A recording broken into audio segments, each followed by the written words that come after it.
Introducing PubCoin. PubCoin is the rewards program for pub sports contributors.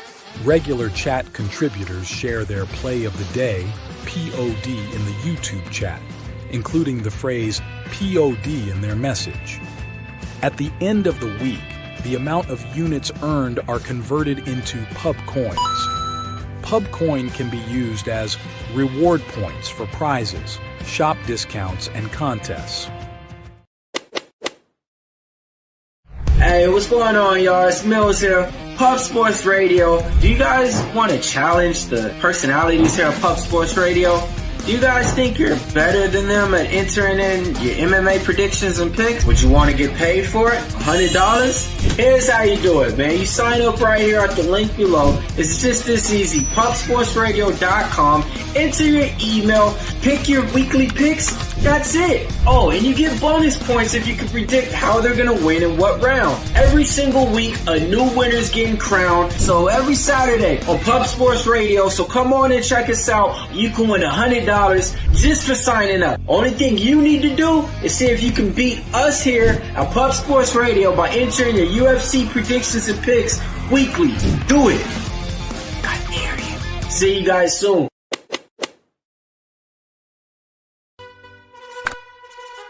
Your membership to Gold, you will be automatically entered in every horse race, every Wednesday and Friday. It is time to race horses. We are racing camels today. Shout out to the Gold members. We're racing in San Antonio immediately here. And we're off. 2 minutes, 74 canals on this racetrack. It's wide.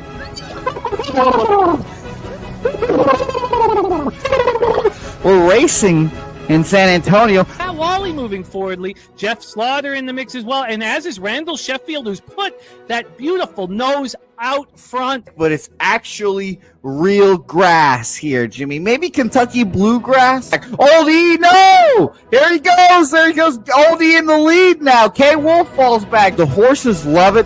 Sometimes they stop and eat it on the way to the finish line. That's why your horses start so far in the back. Here. Oh, look at Nusswash Allen bursting out here. J-Dub in the mix. Rude Boy up here as well. Jimmy, take it away. There's Oldie. Oldie is moving to the front. We are past the halfway mark in our 2 mile. And there's Ricky Levy. Oh my goodness, he's in the mix here. Jimmy, take it home. This is our first dog race ever. 19 seconds left in the horse race here. It's Fernando Mendoza trying to find the wire. 14 seconds left. Can Fernando Mendoza take this home? Here comes Kenny Can. Kenny Can wants a piece of the pie. Put his schnoz up front. Ricky Bobby, 9 seconds left. Can Donut Silks make a run? Can Res Mall make a run to be $50? Bouquett, you son of a bitch! Here comes Tori Coker. Kenny Can Smoking Mirrors. Director 97 home. That is the way. Here comes Jason Meyer, the Eldorado custodian. Billy Friedrich. Joe's one all coming down to the finish. Coin! Meyer, nowhere! Oh no! Fanatical Jim!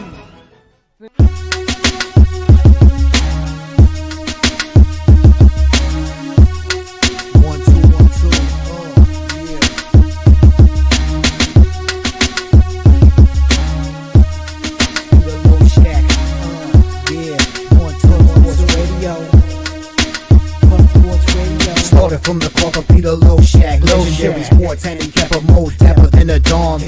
Father young phenom, known as Jimmy, who declared one day that the bag was here to stay. Information like a PSA, when we all PSR, Pub Sports Radio, bizarre. Is a man named Slaughter and he flipped the script. No competition in this but they quit the trip. But we say we be pubbing, betting with the bag and you love it. You want a top 10, we above it. Let's check. Yes. Welcome into another edition of Betting with Bouquett, the final edition of Betting with Bouquett, because our lovely father, Jimmy the Bag, will be back on Wednesdays starting next week. It'll be very fun, so shout out to Jimmy. I obviously will be producing all the shows, so it's not like I'm going anywhere, but Final week of Betting with Bouquett until baseball season comes here. Baseball season isn't coming, so that'll be very fun. Don't you guys forget about that. Say hey plays. We'll be back very soon. But we've got one more Betting with Bouquet here, and you guys know the drill at this point. We'll start off with some NHL with Mr. Gokes. Only 2 games for us to talk about here, but it's nice to talk about them with Mr. Gogster, and we can pat him on the back for another no sweat TGL winner there. So shout out to Mr. Gogster. We roll on to the NBA with Billy Brisbane. He'll be talking all those games with me, a loaded slate on this Wednesday. Jesus, I just said the day of the week and I'm already forgetting it. Wednesday. Betting with the Bouquet here. So that'll be very fun. And then we roll into the national championship game. Wine Time Sports and Conor Mac will both give their opinions on what they think about Notre Dame and Ohio State. And lastly, Conor and I will tackle a pretty decent college basketball card. We have a huge matchup we'll start off with, but it's going to be a very fun show indeed. So shout out to everyone joining us here bright and early on a Wednesday. I'm going to keep saying it's a Wednesday so I can remind myself now. But it's nice to have you guys bright and early in here joining us. Appreciate all you guys who have joined every Wednesday. Betting with Bouquet had jumped in the chat, done their damn thing, and capped these games with us. I know I am not maybe everyone's preferred capper on these days. However, we got these done together, and we've done it being pretty profitable as well. So shout out to you guys. Shout out to our guy, Justin McKelvey. He's always in here first, dropping his stacks plays of the day. The Magic plus 6.5 and Tennessee minus 11 there. Shout out to you, stacks in here. Stacks, stacks, stacks, stacks, stacks, stacks, stacks,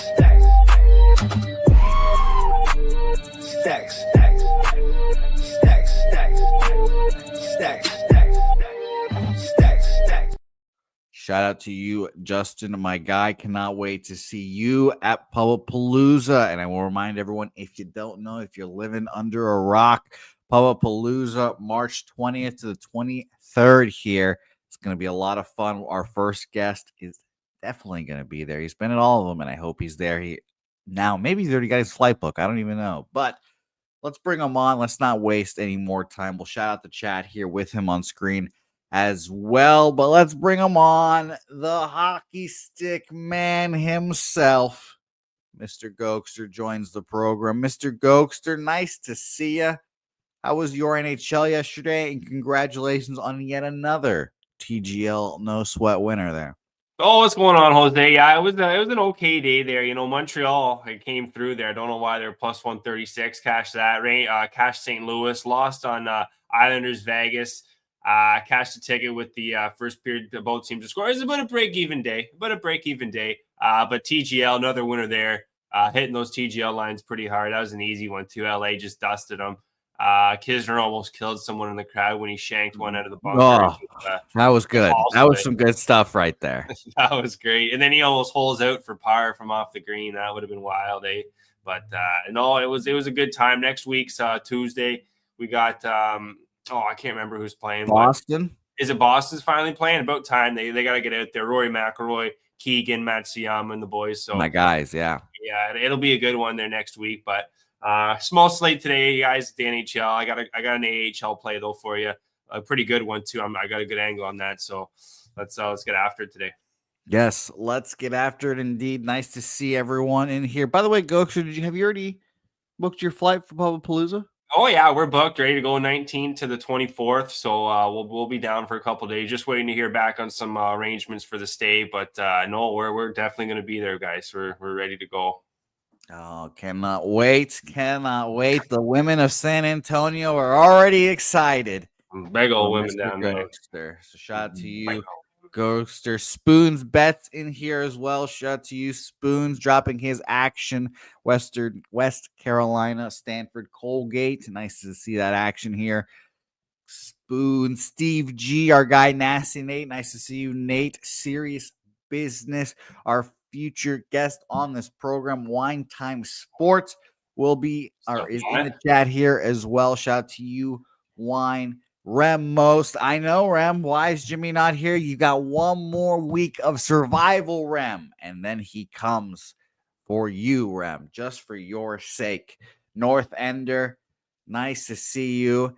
And see, Gogster even asking Nate, are you in on the Airbnb? He's asking you, Gogster. We're in. Nate, sign me up there. Put my name down. I'll definitely be there. Oh yeah.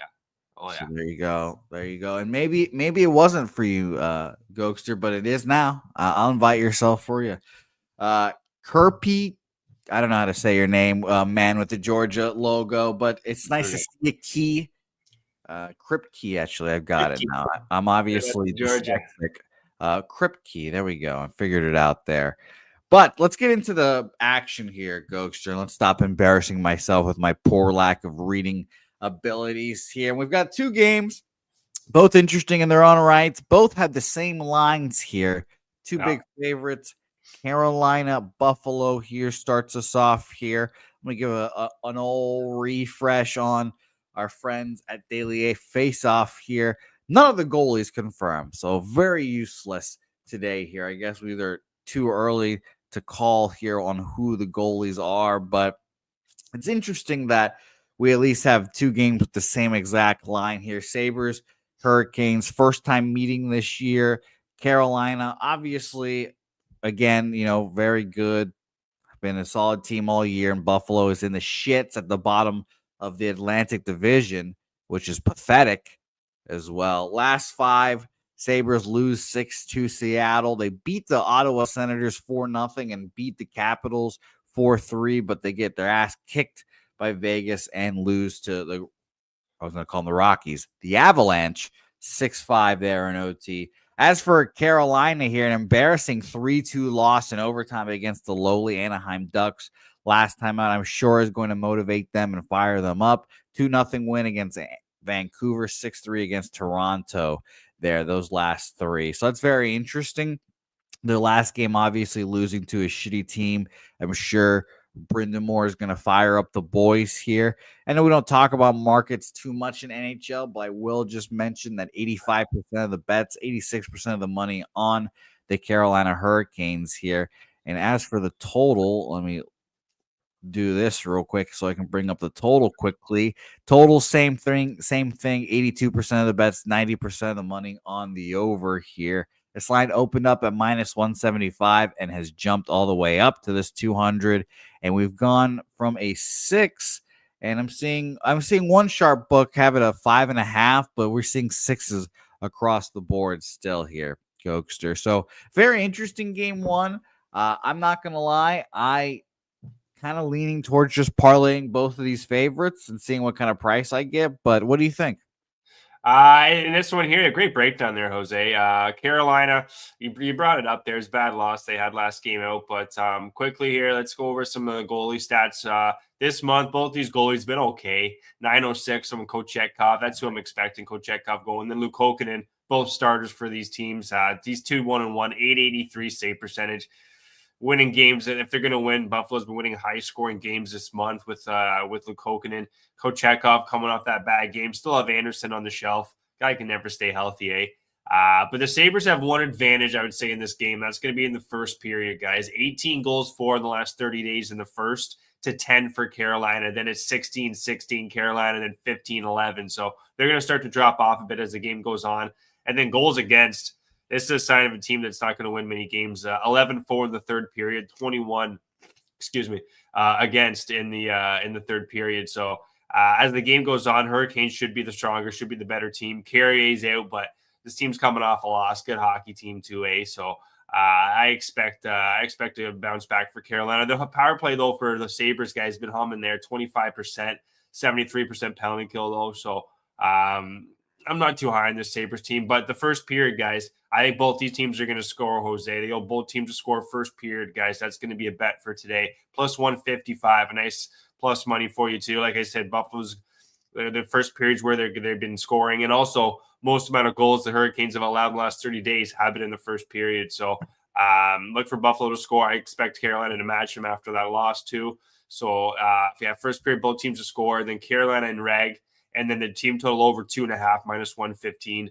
Luke Oakland's been allowed a lot of goals of late, and Carolina bounce back's definitely in play. Line movement has been going up too in Carolina. So, give me the rag and the team total over minus 115 on that one, Jose. Okay. Team total over. You all right over there, Gogster? You little sicky boy? I had a little head cold there, eh? You know, I had a sneeze coming on too, but it kind of slipped away there. And I didn't know. Gogster, I have a question for you real quick. How snowy is it over there right now? Give us the update.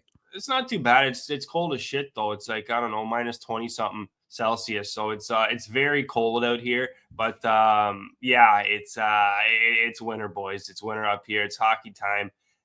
But it's cold. Not much snow, but the ponds are frozen. So time to get the old skates out and start playing a little shinny out there on the ponds. That's that time of the year.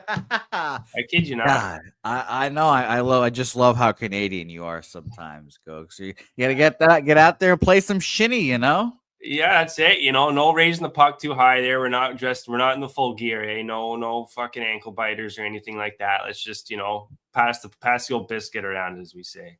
Let's pass the old biscuit around, and let's pass to Edmonton, Minnesota here, where I guarantee you the ponds are frozen over there. By the way, Gogster, I would this is something that we've talked about for two Paloozas here. Yeah. I would love to try to race Jimmy on ice. I want to race. Do you mean skate or like race? Yes, obviously skating. Okay. What do you think of my chances, Gogster? You're a goalie, eh? So, probably can't. You don't know that. Hold on. I practice. I did one practice of junior hockey, and I didn't know how to skate. Everyone was skating backwards, and I didn't know what the fuck to do. So I promptly stopped playing hockey at that point. But I can rollerblade. Well, that's a start. Give me Jimmy though, as a fellow Canuck. What 30 what years. What are the odds there? What are you giving Jimmy in odds wise? We'll have to talk about that, but I would expect Jim to know how to, he knows how to work a couple skates there, definitely. So you're saying minus 200? How much? At least minus 200, Jose. No offense, I haven't seen you. Minus 3, Gogster? How high are we getting? Well, we gotta have juice. We gotta have times, give Jimmy give you a 5-second start, and then maybe no, it'd be straight up. Fuck, but you're gonna look like minus 300 or 4, I'd say at least, for sure. This is a Canadian man. I had to drag that out of him. He's too nice. I had to drag it out of him. But Edmonton Oilers, Minnesota Wild here. Let's get into this game. Again, remarkably, basically the same line here. Same lines that our friend at BetMGM. Minus 210, 170 on the other side. 6 the total here. We'll jump into the market immediately here. Basically, a very similar one to our last game. A little less amount of bets and money on the favorite this time. 68% of the bets and 56% of the money on Edmonton here. So not bad when it comes to a public favorite, I guess. The other game was obviously a little more heavily sorted towards the Hurricanes there. 87% of the bets, 95% of the money here on the over here. So that's very surprising. Again, no confirmations yet. By the way, Gogster, as of about, I would say 15 minutes ago, we're seeing a Dustin Tokarski likely for the Carolina Hurricanes now. Oh, shit, eh? Okay. All right. Old Tokarski, World Junior goaltender for Canada way back, eh? Tokarski going's very interesting. Didn't have that one in the old breadbasket there. I can't lie. Well, by the way, Gogster, see, this is the nice thing we have about this beautiful chat we've got going on. See, Rick J saying, I got mad. I wasted $20 yesterday buying a joint, thinking it was an eighth, which that is an unfortunate circumstance right there, Rick J. But thought about Jose paying $50 to get into the track, and it made me feel better. So there you go, Rick J. That is for me to you. I'm glad that I could bring a smile onto your face. My financial hardships there, I guess, helped you out, Rick J. So no problem. But that is very funny, and I hope that joint smacks you in the face if it's worth $20 there. But back to this one right now. We're seeing unconfirmed Skinner and Gustafson, so we'll see how all that unfolds here. Edmonton, I have a future on Edmonton to win the Stanley Cup. Gogster, I'll tell you that now. I bet that preseason. I believe in Edmonton here. This is a series tied at 1-1, and all of these games have flown over. Gogster 5-3 Minnesota early on in the season, and on the 12th of December, their last game, they went 7-1 Edmonton victory there, an ass beating. By the way, goalie in that game, I want to look that up right now. It was Gustafson that gave up the all the short. Yeah, he was the one that got rocked there. So we'll see if he. By the way, it was 5 for Gustafson and again 2 for Fleury. So I don't know if it's all him, I guess, but Gustafson gives up 5 goals there against Edmonton last time out. And the first game, I mean, whoever wins, and I'm looking that up as we speak, Marc-Andre Fleury gave up 3 against them in the first game they met. So interesting notes here to see. Last 5 for Edmonton, 4-1, 1-0 victory against LA. You don't see the Edmonton Oilers winning a 1-0 game all the time, Gogster, I'll tell you that. 4-3 at Chicago. They lose 5-3 at Pittsburgh. They beat the Bruins 4-0 at Boston, and at Seattle 4-2 victory there. So you can see this is their second game coming off of a big road stand here, and that home 1-0 victory. Very interesting there. Minnesota back-to-back road games, 1-1 split at Vegas, at San Jose, they won 3-1 at San Jose, because everyone knows they suck.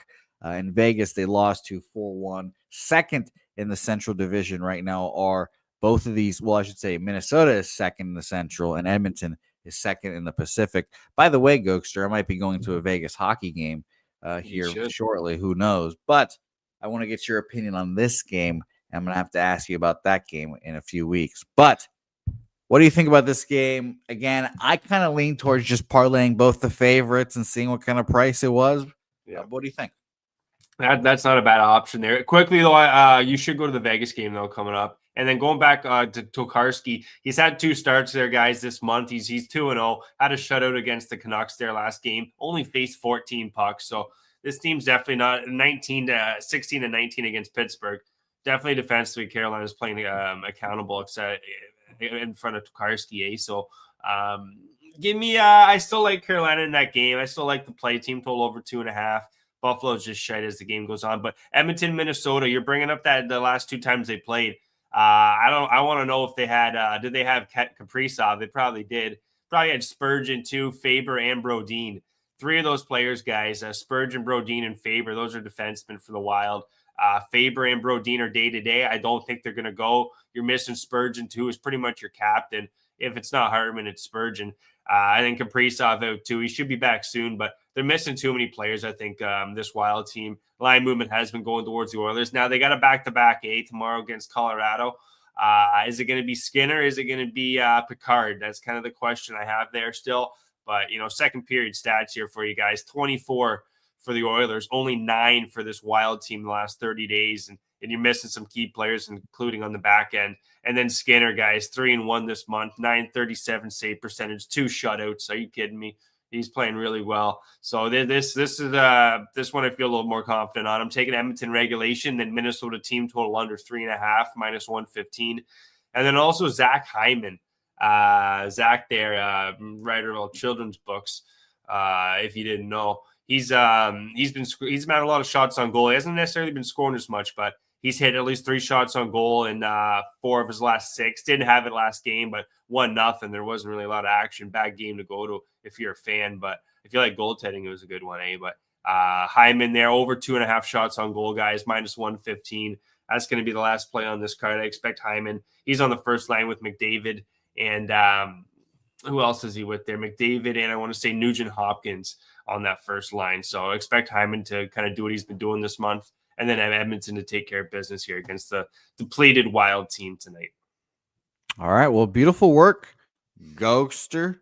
Thank you for your hockey breakdowns. As always, you've got a busy day-to-day, freezing your ass off at work, I'm sure. Oh no, we got the heater going, We got the heater going, but we'll be pumping out the Bauer, the Hyperlights, the Warriors, you name it, any hockey stick. You guys are hockey fans, check out the old HSM. But before we go, we got to go to the AHL, go to the minors here, guys. Some players been called up from the Who is it here? Milwaukee Admirals, good hockey team, but it's a good hockey team, But they're missing Vinny Hinostroza and they're missing Kiefer Bellows. Both those guys, 33 points for Vinny. He's just killing the AHL. And then Kiefer Bellows got 22. So they're missing 2 of their top point getters. Also Fedor Svechnikov. He's back on Nashville too now. And then this AHL team in Charlotte, they're completely healthy. And they played yesterday, guys, and Charlotte lost, surprisingly. So are they at home? Yeah, they're back home this one too. Take them in regulation, Charlotte minus 105. To close out the card for. Are they the Charlotte Checkers? They are, yeah. The Charlotte Checkers. Shout out to you, Jose. Good call. Fuck yeah. All right. Charlotte Checkers in regulation. Yes, minus 105. Yeah. Gogster. What's fun is you can give me the full slate of NHL plays, but when you immediately say AHL, it's like, oh, I immediately have to bet that. I mean, like that's just the no-brainer bet of the day. So beautiful work, Gogster. I appreciate you joining me here, and I appreciate you joining me throughout the year in Betting with Bouquett here. I hope to see you very soon. I cannot wait for you to come to Palooza, because guys, if you don't know in the chat, that accent of Mr. Gogster's, down here melts the women. Here. Well, or they get kicked out of bars for saying buddy, but that's for another time. That is for another time. Yeah, you guys be good. We'll see you next. We'll see you Wednesday, Jose. Still see you. Chiming in there. I imagine so. We'll see you then, buddy. And then Tuesday, guys, with Low Shack, big card as always. Till then, be good. Cash those tickets. See you guys. See you, Mr. Gogster. All right, let's keep it rolling here. Justin McKelvey doesn't like my noises, but I appreciate you, Justin. Thank you for hanging in there. Let's bring in our next guest here, a loaded NBA slate. And God bless this man for joining me throughout the year, because I do not like betting the NBA. It is the hardest sport to bet, in my opinion, and this guy does it really well. So let's bring him on. Getting Bills with Billy Brisbane. I'm not gonna lie to you though, Jose. Before we get into the NBA though, what sports books got that shit? Because I'm right there with you. I don't know why that hit, but Goji sold the shit out of that. Like, what sports book? Somebody in the chat in a legal state put a sports book that has that Charlotte play, because that shit sounded like a winner. Just the way he explained that situation, that's a winner right there. Yes, I agree wholeheartedly. I automatically looked at my local, didn't have it, so now I'm gonna start frantically looking later. That sounded like a winner. That might be like Bitcoin worthy on the Oh gosh, I'm gonna look up actually when that game is right now as well, just to make sure that we have enough time. Because who knows? Who knows? These games feel like it can start at like 1 p.m. With this fucking. Bro, that sounded the way he spit the situation, bro. That sounded like you don't need to know shit about shit. That sounded like that shit's gonna win in reg too. Oh yeah, we're on that. We just got to find out while we're in this NBA segment. We got more than enough games to. Somebody in the chat's got to find it for us in the legal state. Yes, and by the way, for those, since we're talking about this, Gogster thing mentioned, they're on a back-to-back against this team. They just lost 5-2 against this team, and they play at 7, guys. So we are loading up on the AHL today. Let us know where we can bet that. Billy, it's nice to see you. I cannot wait to break these games down with you. Actually, if I'm being honest, I don't like breaking these games down because the NBA is a motherfucker. Man, it is a motherfucker, but we let the markets guide us here. And let us start with your beloved Philadelphia 76ers against the New York Knickerbockers here. A very interesting game to me because we have, and I'm going to refresh all of my openers and line movements and all this stuff because I need all the most accurate information. It seems like everyone and their moms are betting the New York Knicks right now. 77% of the bets, 80% of the money on the Knicks. Do I want to bet the Knicks? I'll tell you right now, I don't want to bet the 76ers because they've seemed all year like they're Jekyll and Hyde, Billy. Again, correct me if I'm wrong here. We don't know who's going to play when is the most annoying issue when it comes to these 76ers. You have a better accurate read of these injury reports than I do. We have game time decisions for like Carl, but I expect him to play. We've got game time decisions for Maxey, Paul George. I mean, that feels like all of these are always here. You can tell us what's going on with our guy Joel, but let's talk about last 5 here real quick. Orlando Magic 104.99 L, or excuse me, I should say the 76ers took the L to the Magic their last time out here a few days ago on the 12th. They lose to the Pelicans. The Pelicans, we all know, are hot ass. They beat the Wizards here, and they lose to the Suns in the last 4 games. As for the Knicks, they are coming off of losing to a Pistons team, which I was going to call them hot ass, but they're not as bad as they once were. They're coming off in that game before. It felt like a classic. You beat the Milwaukee Bucks by 30-some points, and then you let your foot off the gas, and here comes the Detroit Pistons to smack you in the mouth. So I'm interested to see how they bounce back, how they respond here today. Total market in this game, by the way, 91% of the bets, 93% of the money on the over here. I'm seeing openers at 6, 6.5. But it's been 6s across the board, and this total going from 219.5 to 220 at some places as well. Let's see it, Billy. What do you got on this game? Yeah, just the NBA association in general. Just a couple frustrating losses the last couple of days. Lost the total in this game. Philadelphia OKC last night by literally a bucket. The game finished at 220. Had the under 218 minus 109. And I also had the Andrew Nemhard points prop. And god damn, could he not make a fucking shot, dude. He had like 10 points at half and like finished the game with 10. It was ridiculous. College basketball, I had to put some money in my pocket. But I think we're going to see a good effort from New York and a bounce back spot from losing that game in the Garden the other night versus Cade Cunningham. A quick little road trip to Philadelphia where they kind of owned the Sixers head to head, winning 7 out of the last 10 meetings. The interior of the Sixers defense is kind of the concern. Like PG-13, Brunson, and Oubre, like they can all match up, and Maxey and stuff like that. But it's clear that Towns and OG's matchups are too big to pass up. The Sixers tanked that OKC game last night for this one tonight. So maybe we see a better effort from the Sixers but I don't know. They've yet to win a back-to-back all season. The Sixers have gone under 100 points in 2 of the last 3. The pace of play and the lack of floor spacing, I think we can be in store for another under game between these two. I would lean towards the under 218.5. I don't know if I could stomach another Sixers under bet after what happened last night. And I lean towards the New York Knicks minus 5.5. And just interested to see where this player prop is, because it's got to be juiced out of the gazills. I think Karl Anthony Towns, minus 600. Karl Anthony Towns a double-double tonight. Jesus, that's a Dagestani fighter versus some new UFC newbie right there. Good Lord. Yeah, it's 600. 600. By the way, Billy, I saw the parlay graphics. Congrats on cashing all the parlays. But when I saw a 2-leg parlay minus 200, I was like, "Wah!"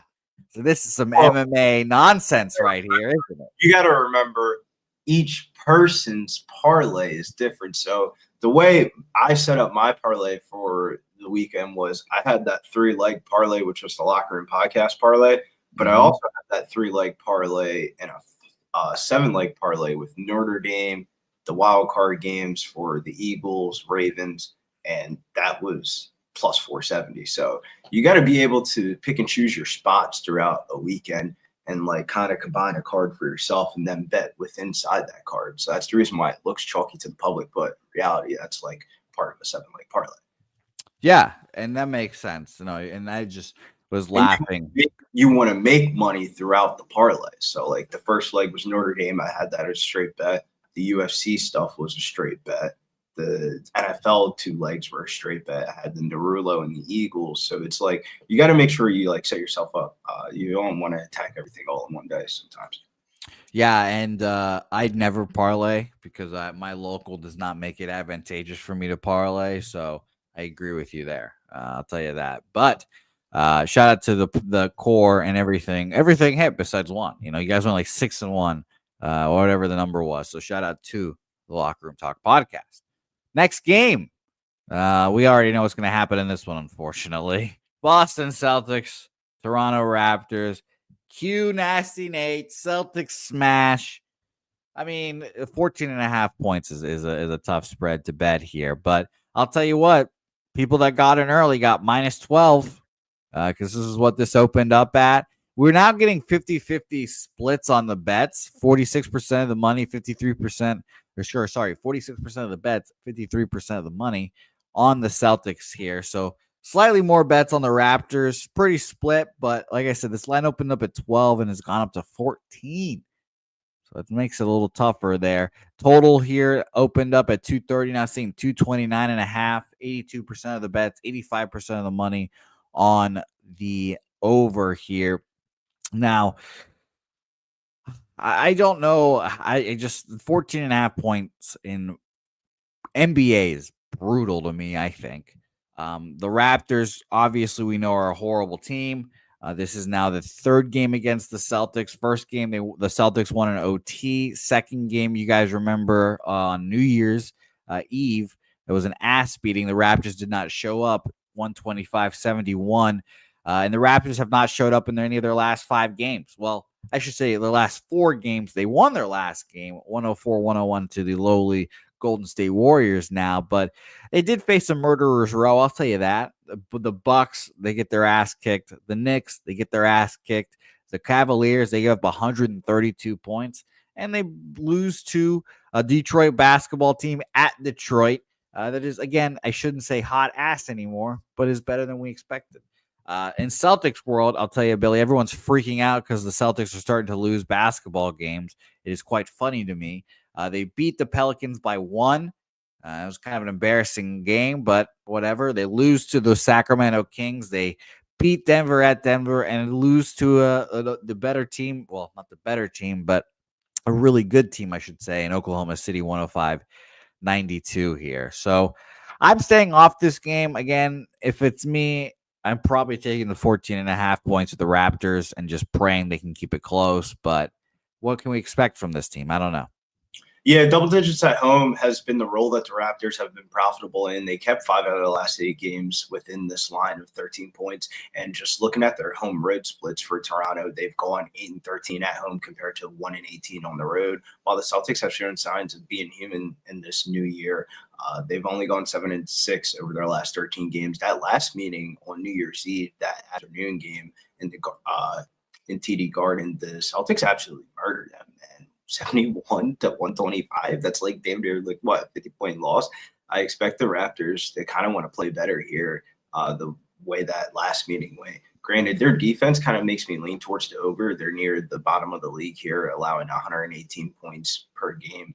The Celtics' 3-point defense has been their biggest weakness of the year. Head-to-head wise, 4 of the last 7 meetings have gone over the total between these two teams. I like the over 229.5 here, and the slight lean towards the Toronto Raptors team total over, but I'm definitely not getting there at the window with the Raptors team total over. I would probably go Scotty Barnes over rebounds and assists before that. That line's at 13.5 market wide, but it's going to probably close at 14.5 like they have it on FanDuel at plus 100 here. But I like the over here in this game. I agree with the over because I'll say this. I think I would be willing to bet that's last game, Raptors Celtics, the Raptors did not give a flying fuck about on New Year's Day or New Year's Eve. Just want to get home. They didn't give a fuck about that game. And I think it was like an earlier game as well. So like 1 o'clock game in the afternoon. It was like, all right, we get this game done and I can go party for the rest of the day. Fuck this game. The Raptors, and we obviously could say that because of the score. They didn't give a fuck about that game, and the Celtics just kind of rolled over them and whatever. I truly think the Raptors can show up and keep it within 10. I'm not going to move on the Raptors officially here. If I don't have anything on the NBA card, I might, but I do like the Raptors here. Let's keep rolling on here. Hawks, Bulls, good matchup here. I was kind of surprised to see the Bulls favored here, but it is the Ball Brothers universe, and we're just living in it. Billy, Alonzo, I believe, back in the starting lineup with LiAngelo getting paid fucking $8 million guaranteed for God knows what. I mean, I was Billy. I don't understand music contracts, but if I make a hit and I just make a swerve and bending around the corner, whoa! You don't want to be like Drake with the Universal shit right now. I mean, goddamn. I mean, that's true. That shit that's going on with Drake right now is sad. I mean, if you ever thought you were a Drizzy fan, we ain't hearing Drizzy for a very long time, man. Cardiac Rhythm, John, would be the last thing that really hear for Drake for probably like another year and a half. That's why I think he's getting in the streaming. But as we digress. These are all the random things I see. I just couldn't believe fucking one. He made $8 million guaranteed and he made a fucking 2-minute song. I was like, what the fuck are we doing? But whatever. The Ball Brothers universe, we're just living in it. And the fucking Chicago Bulls are favored against the Hawks. And again, I was kind of surprised. I thought the Hawks, claim more respect, and I thought the Hawks could be able to be favored here, but I was wrong. Both these teams, I don't know, maybe they're a little similar. This is the fourth time they're meeting, the fourth and final time. The Hawks down 2-1 in this season series. On November 9th, the Bulls win 125-113. On the 22nd of November, they win 136-122. But I think we can say this might be a little bit of a different Hawks team from the beginning of the season, and they beat these Bulls on the day after Christmas, 141-133 in their last time out. I'm interested to see what you have to say about this game, Billy, because I thought the Hawks could be favored in this game. Their last 5 games, the Hawks have been horrible, 1-4. At Phoenix loss, and they're in a big road trip right now. At Phoenix loss, at Utah, they win by 3. At the Clippers, they get shit on. At the Lakers, they get dominated. At Denver, they lose by double digits again. So I'm very interested to see if we can see what the fuck the Hawks are going to do here. And by the way, it's not like they're going to be, and I'm going to look at this real quick, scroll. Yeah, they're still going to be on the road here for quite a while. They go at Chicago here, at Boston, at New York here.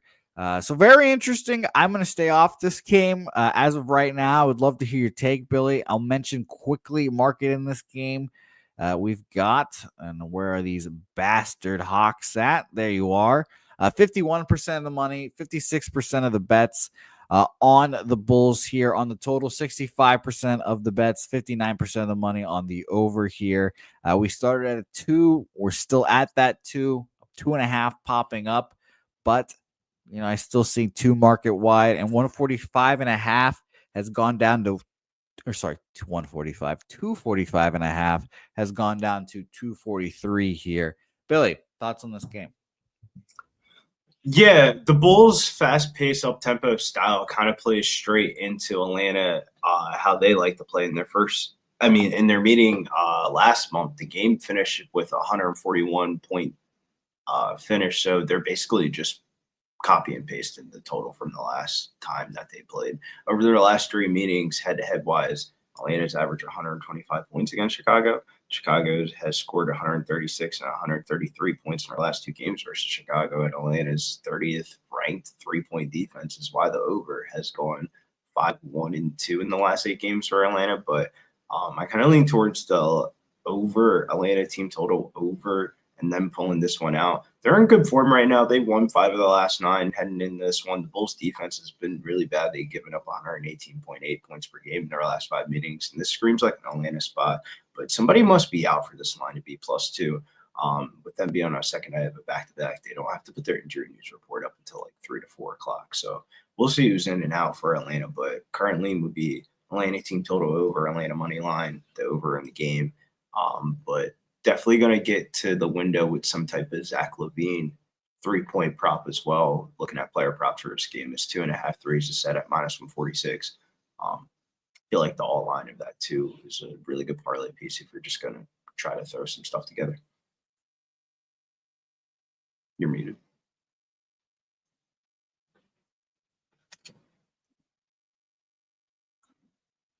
I think you're muted, Jose. I can't hear you. Of course, that's classic. I will be interested in betting the Hawks at New York here in a few days here as well. Let's bring on, by the way, a third banana here. He's going to start. Well, I would say this is going to be my last betting with Betting with Bouquett. But he's going to join us through some college basketball and NBA because he's got some plays in it because the football season is ending here very shortly for our guy. But let's bring him on. Wine Time Sports brings this fire to the chat and to the screen here. Wine, nice to see you. How's it going? Jose, Billy, what's up, guys? Yeah, I kind of got that boring background today. Took down the fucking goalpost and then didn't put anything back up. So got to work on that. But we're here, baby. Yeah, I just wanted to talk about this game a little bit. Wanted to move on a player prop in this one, guys. I'm going to move on Zach LaVine in this spot right here. This guy is eating right now. This guy is scoring and scoring, man. They're putting the ball in his hand. He's putting it in the hoop, man. I've been backing this guy consistently, especially on the show. I'm going to back him here on his over 27.5 points. He didn't hit this last game. He hit it in the previous 4. This guy's eating up right now, man. And I think there's not going to be much on the Hawks that are going to be able to guard him. And if LaVine knocks in a couple of those threes, he's going to get to the bucket. He's going to get to the free throw line. He's going to play his minutes in today's game. And I think this total's high for a reason. I know it's kind of dropped a point. I was kind of originally looking at the over in this spot as well. I still might move on it, but I do want to get on this LaVine prop because if it is going to be high scoring, he's definitely going to get 30 on him. Like I said, there's no one on the Hawks there. It's really going to be able to guard him. He's going to get his shot off no matter what. So Zach LaVine over 27.5 points, minus 110. Yeah, I'm right there with you. I was just telling Jose, I'll definitely get to a window with some type of LaVine 3-point prop in this game. Yeah, I didn't look at the 3-point prop yet. It's not available for me. I could probably pull it up, but it's probably 3.5. I'm going to guess right now. He's 2.5 minus 146 on FanDuel. Ooh, yeah. Definitely like that. This guy's eating right now, man, especially since he didn't hit this last game. He got 25 points, just barely missed it. This is their best offensive player. I know Kobe White he's been kind of in and out of the lineup the last couple weeks as well, but he should be played in this one. But I still think LaVine's going to be able to get 30 in this one. So Zach LaVine over 27.5 points, minus 110, boys. You know what's crazy? Can we? By the way, do not think that Zach LaVine being a UCLA guy is lost on all of us, Wine Time. Don't think you can slide that Bruin by us here, Wine Time. But I like the look here, Wine. Anything else you have on this game? That's going to be it. I might join you in a couple other games right now. I'll pop up in the background. I'll let you know, though, for sure. All right. Well, beautiful. We'll see you in a bit, Mr. Wine Time Sports. Thank you for jumping in here. We'll roll right into Orlando Magic, Milwaukee Bucks here. Billy, the team that I don't have a gauge on, well, I have multiple teams I don't have a gauge on, if we're being honest, but these are two of them. Milwaukee Bucks, I have a very negative bias against Doc Rivers. I'm not going to lie. Every time I see him out there, I feel like he's just hot ass, and I don't trust him. I don't trust Middleton. It's only Giannis on this team. And the last time I saw our guy Dame Dalla, he was our guy Dame Dalla, shout out to him. He just has not been playing well. So you can correct me if I'm wrong there. And seeing 5.5 points was interesting here. Now, again, we have Billy in here as the old expert here. By the way, $5. You only need to pay $5 to get into this game right now. Not a bad game at all. I'm sure our guy Preston might not be at this game. That is such cap, bro. You're going to pay $5, bro. You're going to pay more than that just to park. That is true. That is exactly why I don't go to all the Spurs games, Billy. They're like $5 to get in and then $25 to park. And then you buy. Now, the Spurs, you know how the Spurs be getting motherfuckers? Off the food, bro. God damn, bro. You get a beer and some food, bro. You're running like a $40 bill right there for one person. It's like, damn, dude, I thought my ticket was 30. Yes. That's when you're in, they've got you. They're like, all right, you can't eat anywhere else, bitch. Good luck. But good food. It is good food, though. Yeah, just shout out to them. Billy, Paolo Banchero. Are we expecting him in the lineup again here? Yeah, Orlando has the best defense in the NBA right now, holding teams to 103.2 points per game. And Paolo hasn't missed a beat since coming back from injury. He scored 34 and 20 points in his first 2 games since return from injury. The first game was Milwaukee on Friday, where the Magic lost a competitive effort. And now they get kind of like a rest spot advantage here. Milwaukee on the second night of a back-to-back, hopefully Orlando is able to take advantage of this rest spot. Usually when teams play on a second night of a back-to-back, you kind of want to look towards the over. But this game kind of looks like an under, as Orlando's gone under in their last 6 games, have gone under the total in their last 8 versus the Eastern Conference opponents. And Milwaukee's gone under in 5 of their last 6 meetings at home. I like Orlando here plus the 6, the under, and Paolo's 3-point prop 1.5. I thought was very generous. He's been shooting a lot of threes, man. Shout outs to Millie Mills for this one. That line's just gonna keep on moving and moving and moving. Definitely will be on it, but I need to log into all my sports books in New Jersey and figure out which ones are giving certain bonuses and stuff for Wednesday's basketball slate. Because you know how like when you open up certain books, they'll give you bonuses and stuff depending on like what the day's slate. So like yesterday was college basketball. If you open up a lot of sports books, to give you college basketball and AO tennis, the Australian Open tennis bonuses and stuff like that. But today's more of an NBA focus centric, so you're going to get some bonuses.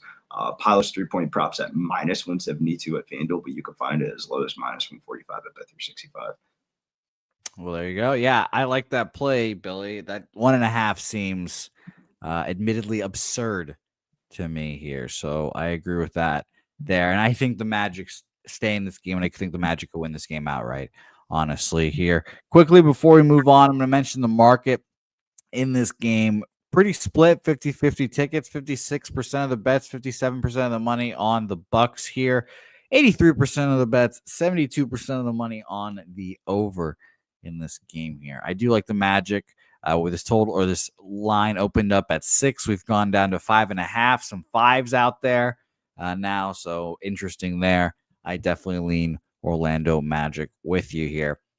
Next, let's keep rolling. My dude, he said his 3-leg parlay for college basketball today is Troy, Winthrop, and Cleveland State. Odds come out to -129. It's a little bit juicy, but fuck it, man. If that shit win it, I'm right there with you, bro. I'll throw some coin on it. You just got to make it to the next bet, right? I mean, what's value? You just got it. Value is in winning. I can do a lot more wins than a couple of losses and shit like that. Shout out to you, my dude. I respect that. That's very funny. By the way, here's a fun fact. This is my first time in Vegas.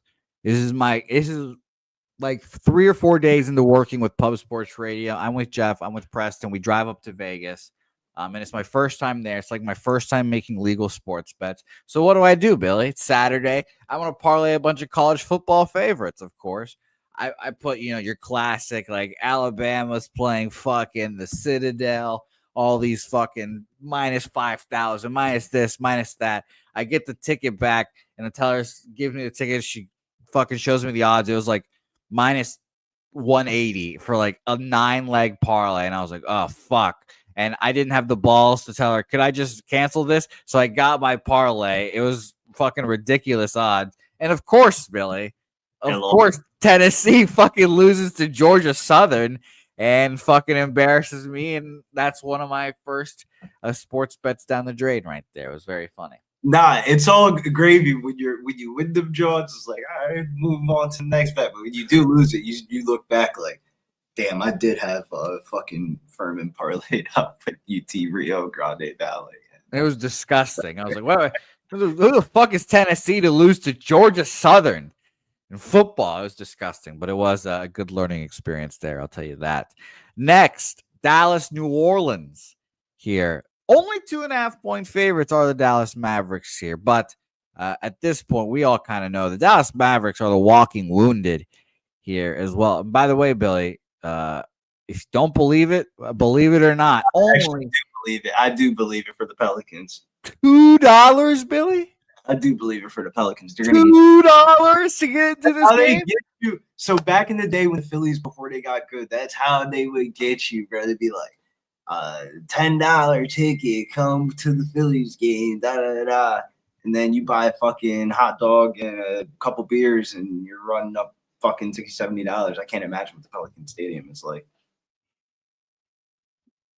You telling me that the Smoothie King Arena is not packed, Billy? Is that what you're telling me? Smoothie King is a. I'm telling you, out of the things to do in New Orleans, going to a Pelicans game is definitely got to be 8 or 10 on that list. That's very funny. That's very funny. By the way, Weinstein, Smoothie King Center is the most convenient arena I've ever been to. So there you go. There you go. Maybe there's some endorsements of New Orleans Pelicans games. And by the way, Dan Kelly, that is a fact that I did learn. I did learn that anything can happen in a sports bet. Anything can happen. Nothing is unlocked. You can be up by 14 points with 5 minutes left with Butler University, and they don't score for the rest of the game. Disgusting. Anything can happen. And then you think it's all right. And then you have the Philadelphia 76ers don't score 10 points in the last 2 minutes of a game against the Kings. Wildest 2 hours. And then last year, I remember in the Mountain West, Utah State, I lost back-to-back games in the same night off a half-court buzzer beater. Anything. Half-court buzzer beater. Max Strus. I remember it like it was yesterday. Max Strus hit a half-court buzzer beater against the Dallas Mavericks. One of those type of games, and then the Utah State one. So anything can happen in sports betting. Any team can win on any given night, especially in the association. Yes. Oh, God. That's why this fucking sport is hard to fucking bet, man. That's why I respect people that do it every day. All right. So, Billy, again, injuries are the name of the game here with the Mavericks. What are we expecting? Kyrie, Luka's out still for long ass time, so not expecting him. But are we getting a Kyrie Irving sighting today? Yeah, Dallas needs to get back on track here, losing back-to-back games versus Denver in both meetings where their offense kind of just looked flat. Kyrie got his legs under him in the game last night, but their form is kind of why the number's so short here. They've gone 1-7 ATS in their last 8 games, and the under has cashed in 5 of the last 7 meetings. 5 of the last 7 games, not meetings. New Orleans have been heating up on the other side. Those Zion, Murray, and McCollum have all been on the floor, and they kind of look like a decent team. Their performance versus Chicago last time was a really good effort. But on the second night of a back-to-back, asking them to do it again and again and again is kind of the problem for me. Maybe I'm kind of overlooking their recent form of the Pelicans, but kind of like the Mavericks here in this spot. Looking at the schedule, Dallas has OKC next, while New Orleans while they continue their homestand with 2 games versus the Utah Jazz. So I think Dallas is going to want to try to get this W tonight. And if we don't see Zion out here on the floor tonight, I think it's going to be a Yves Messi over rebounds type of night for the player prop market. Good Lord. I was going to say, I looked at the record for the Pelicans, and I was like, oh, I'm sure they've got the number 1 pick, locked up, or like at least like the top 3 odds. And then I looked to see the Wizards have only won 6 games. Oh my God. That is absurd. You blame them though, because they had the record for like that. I forget what the record was. They lost a shitload of games last year and still didn't get the number 1 overall pick, bro. Atlanta got the number 1 overall pick last year, bro. And they played in the play-in game, which is basically like the playoffs. So like the NBA lottery is like not a tank. You get the number 1 pick guaranteed anymore. It's like you tank. They're going to make sure your number 1 pick is the best market. Yeah. And 6 games though, Billy? Bro, the Spurs got Wemby. That's everything you need to know. Like, bro, the Spurs were not supposed to get Wemby at all. But like, no, that was a beautiful day, Billy. I'll never forget that day. That was a beautiful. There was a celebration. Like, these motherfuckers won a Super Bowl, man. We all knew what was happening when Wemby got drafted. When they said the Spurs won the lottery, like, it wasn't like a 5% chance for them to get the number 1 overall pick. No, they were in the top like 3 or 4, but it wasn't like what it is now. I think it was. I don't know if it was all 25% or whatever it was. I thought the Spurs were definitely one of the worst teams, though. That they weren't the worst though.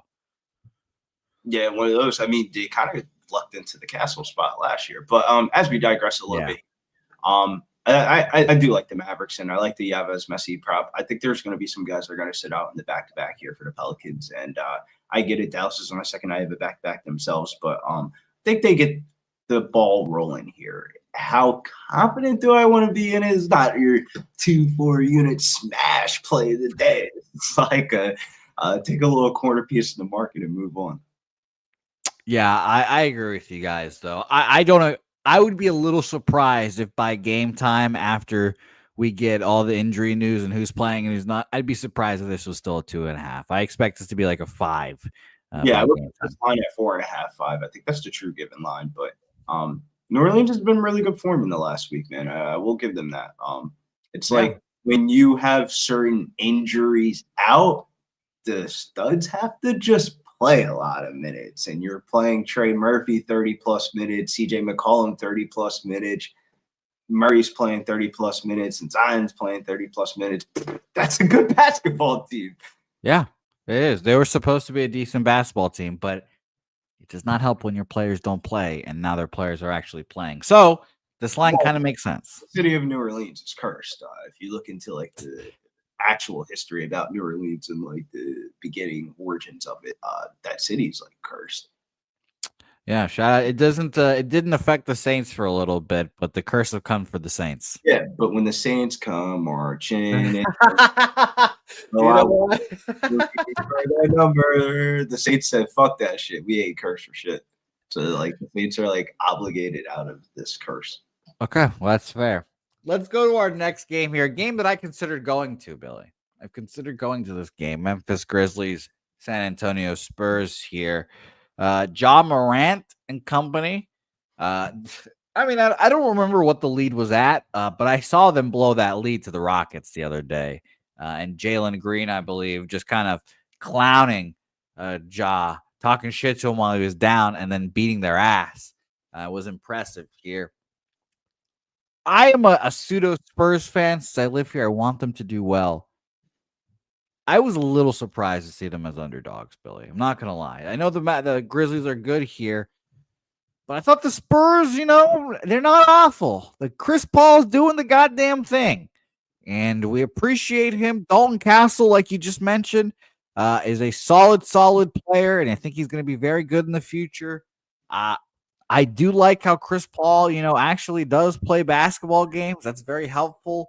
And the Spurs are coming off of a very impressive victory in LA, at LA on the 13th there. Beat their ass by 22 or 24 points.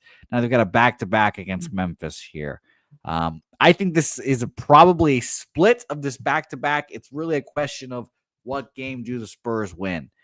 So I'm very interested to see what happens in this game. Market in it. Let's go. 71% of the bets and 77% of the money on the Memphis Grizzlies here. Wow. And this line opened up at a 3, and we're seeing 2.5s across the board. Oh boy. 66% of the bets and 69% of the money on the over this game. This total has gone up from 237 to 239 now. Billy, I am very interested in our San Antonio Spurs here. What do you think? Yeah, shouts to the chat, man. My dude said the books have been really tightened up on NBA and NFL this year. It's because these fantasy companies have been bought out by the sports books. So now the sports books have access to the fantasy information, and the fantasy information is going to be the true prop given line. I mean, if a person's playing daily fantasy, or if you could see like daily fantasy models and stuff like that, player props are just easy at that point. But now they're tightening it up on that. Kong's Clips, though, in the chat says Kong's Clips smash play of the week. Money Moicano and Rinya Nakamura minus 116 play of the day for Kong's Clips for UFC 3. The UFC pay-per-view event 3-1-1. 16-5 is his record. I got to turn up the brightness on this computer. And he also bet Zachary Reese at plus 180. But let's talk about this game. Outside of the Spurs getting that win across the Lakers the other night in Staples Center, they're in really bad form, losing 3 straight games. On the other hand, there's been some injuries piling up for Memphis, but they all kind of returned in their last bout. They need to lock up on defense, though. They're only 5-5 in their last 10 games, and that's because their defense has allowed 121.1 points per game in their last 3 or 4 games. And when the Grizzlies have allowed at least 115 points this season, they're only 8-13 overall. The net rating gap between these two makes me want to lean towards the Grizzlies side and kind of get to the window in some type of way in this game, because the Grizzlies are sitting at 4th in the NBA net rating rankings, and then San Antonio sitting at 17. So there's a huge discrepancy between the net rating between these teams, but not in this sports betting line. This true line should be like 4.5 or 5. But I kind of like the Spurs team total under Grizzlies. They have really good trends for their team total over. They actually have gone over their team total the most in the NBA this season. And it's weird because like the spot makes me want to say Spurs team total under, but the stats will tell you that the Grizzlies team total over and the Grizzlies minus the 3. So I got to sit with this one for a little bit, but I like the Grizzlies here in this spot. All right. I'll stay off the Spurs here, and hopefully on Friday they'll come out to play here. But I'm interested to see how this split of games here go. Let's bring on our guest here again. He's got to play in this game. I'm very interested to hear. Actually, I already know what it is. I should know what it is by now. It's our guy, Wine Time Sports. Wine, talk about your guy. We know what it is. Let us know the line. And please regale us of the tales of Chris Paul. Yeah, I don't know if you guys watched that Lakers-Spurs game the other day, man. It seemed like everyone was on the Lakers, and one of my biggest bets I've placed in quite some time was actually on the San Antonio Spurs. Took care of business in that second half, man. That first half, Lakers had it going. Second half, they kind of fell apart. The Spurs, though, I mean, Chris Paul, man, he's the ultimate competitor, man. I'm not on a prop in this, but perfect fit for this team. Every single team this guy has gone on, they've made the playoffs. This guy took the Oklahoma City Thunder years back to the playoffs when they had a 0.1 chance to go. This guy doesn't like to lose ball games in the regulars. He doesn't like to lose in general. It seems like he does a lot of that in the postseason. But he goes to a young team. He wanted to play for Pop. Pop goes out early in the season. They have one of the younger assistant coaches in all of the NBA. I thought these two were going to kind of butt heads because Chris Paul is older than him and does know a hell of a lot more about basketball than him. But these guys trust each other. If you watch that game, they're very engaged on the sideline during the game and stuff. You pretty much have a future head coach on the court still dishing out 10 assists a night and can still put up 10 to 13 points, knock down the open 3 consistently, and still hit that elbow jumper. I mean, this guy's not going to go off for 20, 25 points like he could have in the past, but he knows his role. And they don't even play him too many minutes. He plays maybe like 28 to 32 minutes a game. But he reads when he's out there, he reads the court, he goes to the bench. He only plays the first 5 minutes of the game, then sits the rest of the first quarter, comes back in the second quarter, has a better feel for it, and always usually gets going. I'm on the Spurs in this one, guys. I think they're going to get him outright. I like the plus 120 here. I like the Spurs momentum. They're kind of a 500 team. I do think they're going to end up making the playoffs this season. Maybe the play-in tournament somehow get in. Maybe they get in like that 6th seed if they can start turning around. But these guys have some good ball players on their team, man. They've got Wembanyama, one of the best bigs in all basketball right now, taking a lot of shots. It's kind of crazy to see. I don't like that he takes that many shots, but he's the young guy, and you just got to let him cook. Honestly, that's his team. Bro, that's just wild, bro. He shoots a shitload of threes. Literally, so many threes contested. I'm just like, dude, just chill out. But he's got to do what he's got to do. He's got to make his way in the NBA. You got Devin Vassell. This guy can get to the bucket. He was draining threes at Crypto the other night.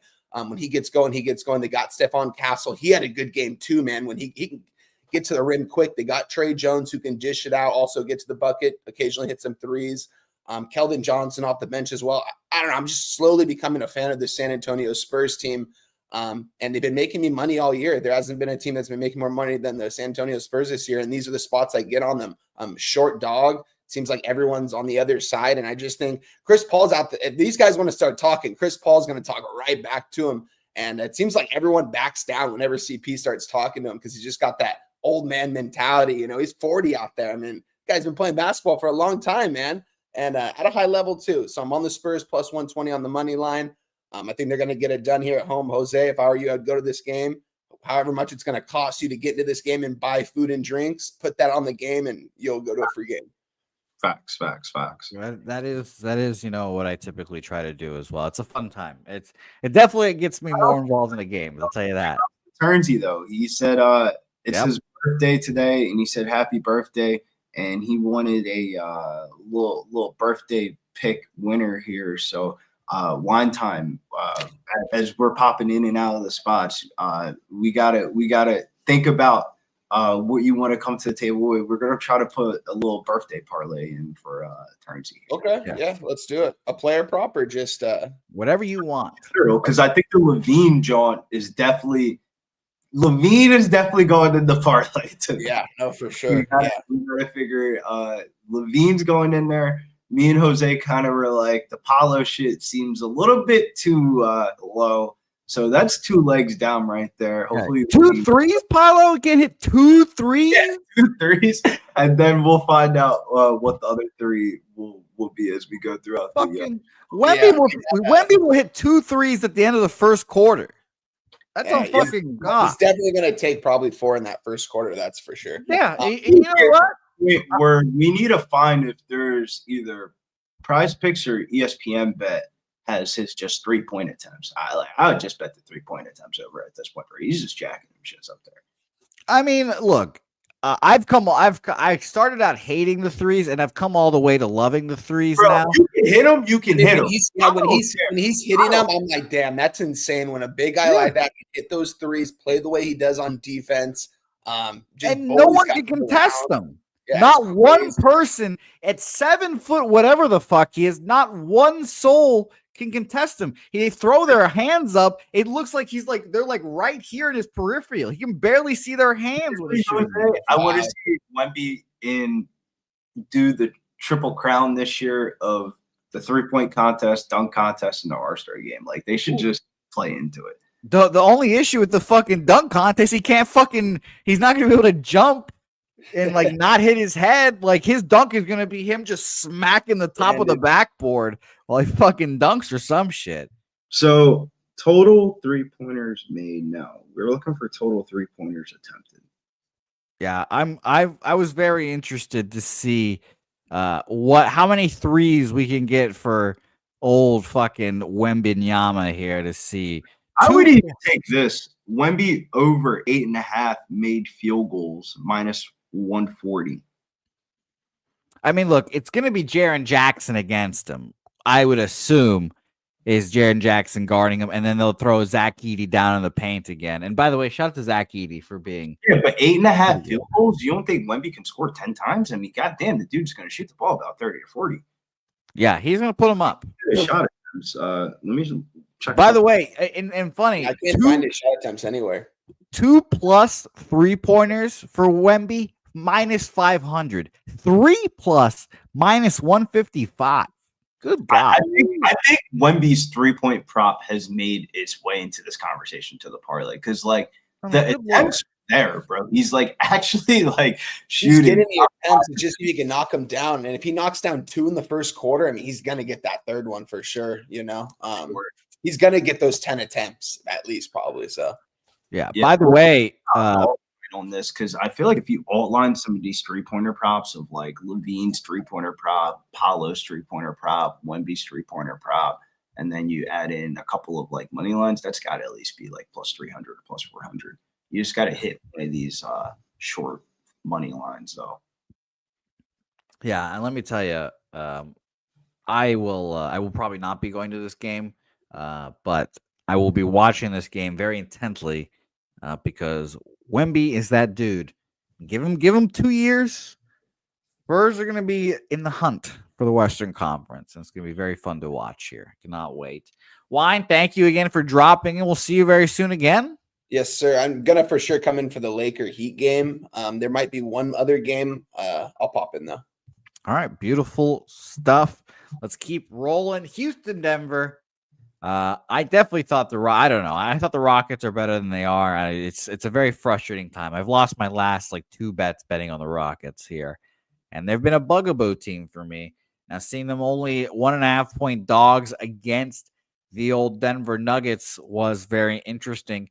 But Billy, I mean, I saw the other day that our guy Jamal Murray went up for 45.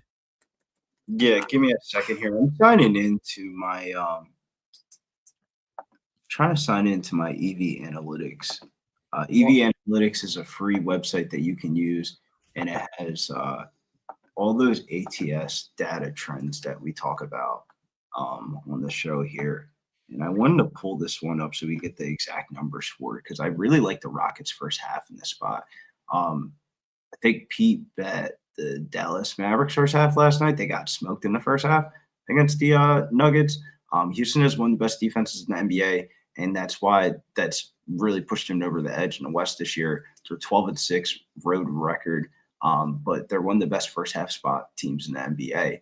And just looking at the first half difference between these two teams and the situational spot, Houston had a day that they waited. They've been in Denver. They waited for Denver. They didn't play last night. Denver's just flying back into Denver. And I'll give credit to the Nuggets as they stuck to their identity, and they've stuck out in this past week. Granted, it was over some lesser opponents like the banged up Mavericks Sunday and then playing them again last night. And then Kyrie's first game was last night from a little bit of an injury break. The Nets prior to that, usually the Nuggets are one of those teams that are really trying to get in transition. Jokic grabs the rebound. He chucks it out. They're leading the league in fast break points this year. But I think they're going to have to fight their way back to win this game. I definitely think that they're alive to win this game outright, but we're sports bettors. I think the spot is the Rockets first half. Tell me, this is like top team in the NBA in the first half playing the worst first half team in the NBA on a second night of a back-to-back where they're traveling back into altitude versus a team that has been waiting for them for a day. I like the Rockets first half here. Money line -110. All right, Rockets first half. Nasty Nate was asking the 3-point parlay. It was Levine, it is Wemby, and someone else that I don't remember now. We're gonna do all that for Turnsy at the end. We're gonna do a little parlay for his birthday. Yeah, but it's those two, I guess, thus far. It was Paolo. That's who it was. Yeah, Paolo. Yeah. So there you go, Nate. It's those guys. We're gonna figure out something for Turnsy for his birthday and make it a little official show pick. Yes. I was, again, I couldn't believe that this line was 1.5 here. But let me tell you what, Billy, who I'm not betting on is a Jamal Murray coming off of his season best performance. There's just no way. I would much rather take unders for Jamal, obviously, today than anything else. Market in this game, all the money seemingly on the Nuggets here. 81% of the bet, 75% of the money on the Nuggets here. And this line opened up at 1, and let me refresh here again real quick. I'm seeing 1s across the board right now, and even pick them somewhere. So Houston Rockets, definitely interesting to me here, and they definitely might be on my card here as well, Billy. I'll tell you that now. Damn, man, I'm trying to get this up. I have my laptop up right here, but I must have not have used this app in a while because they're making me reset my password. Like, yeah, I use our friends at EV for baseball. Yeah, they have really good ATS data stuff for free. It's free 99, and I mean, mine's not working right now. But with free websites, you take what is given with it. And I would like, because I really want to pull this up, man. It was one. I got you. Points. What do you want? First half spreads? First half spread for the Rockets. So you click the first half thing, scroll all the way to the right. See here. Rockets right now are the third most profitable team in the NBA first half wise. 24-14, up 7.85 units on the season. Only two more profitable teams, the Brooklyn Nets, same amount of units won, and the number one team, just talked about them, the Memphis Grizzlies, 26-14, up 9.85 units on the year when it comes to first and half. The Nuggets are all the way at the bottom, 11-28 first half ATS this season. So that is like a staggering difference. And then you add in the travel spot scenario, team playing on a second night of a back-to-back, traveling back into altitude. Then you have Houston, who had a days of rest waiting for Denver. I really like this Houston first half spot. I do as well. I'm going to join you here. It'll be, and if I had to not give a Turnsy, this would be my straight play of the day here in the NBA. I think that what I honestly think that's the parlay. We'll figure out what the odds are going to be, but an alt line on Levine's threes, Paulo over 1.5, alt line on Wemby, Clippers money line, Rockets first half. There you go. We're loading you up here, Turnsy. Rockets first half official for me here. Grab the odds here in a second. Charlotte, Utah here.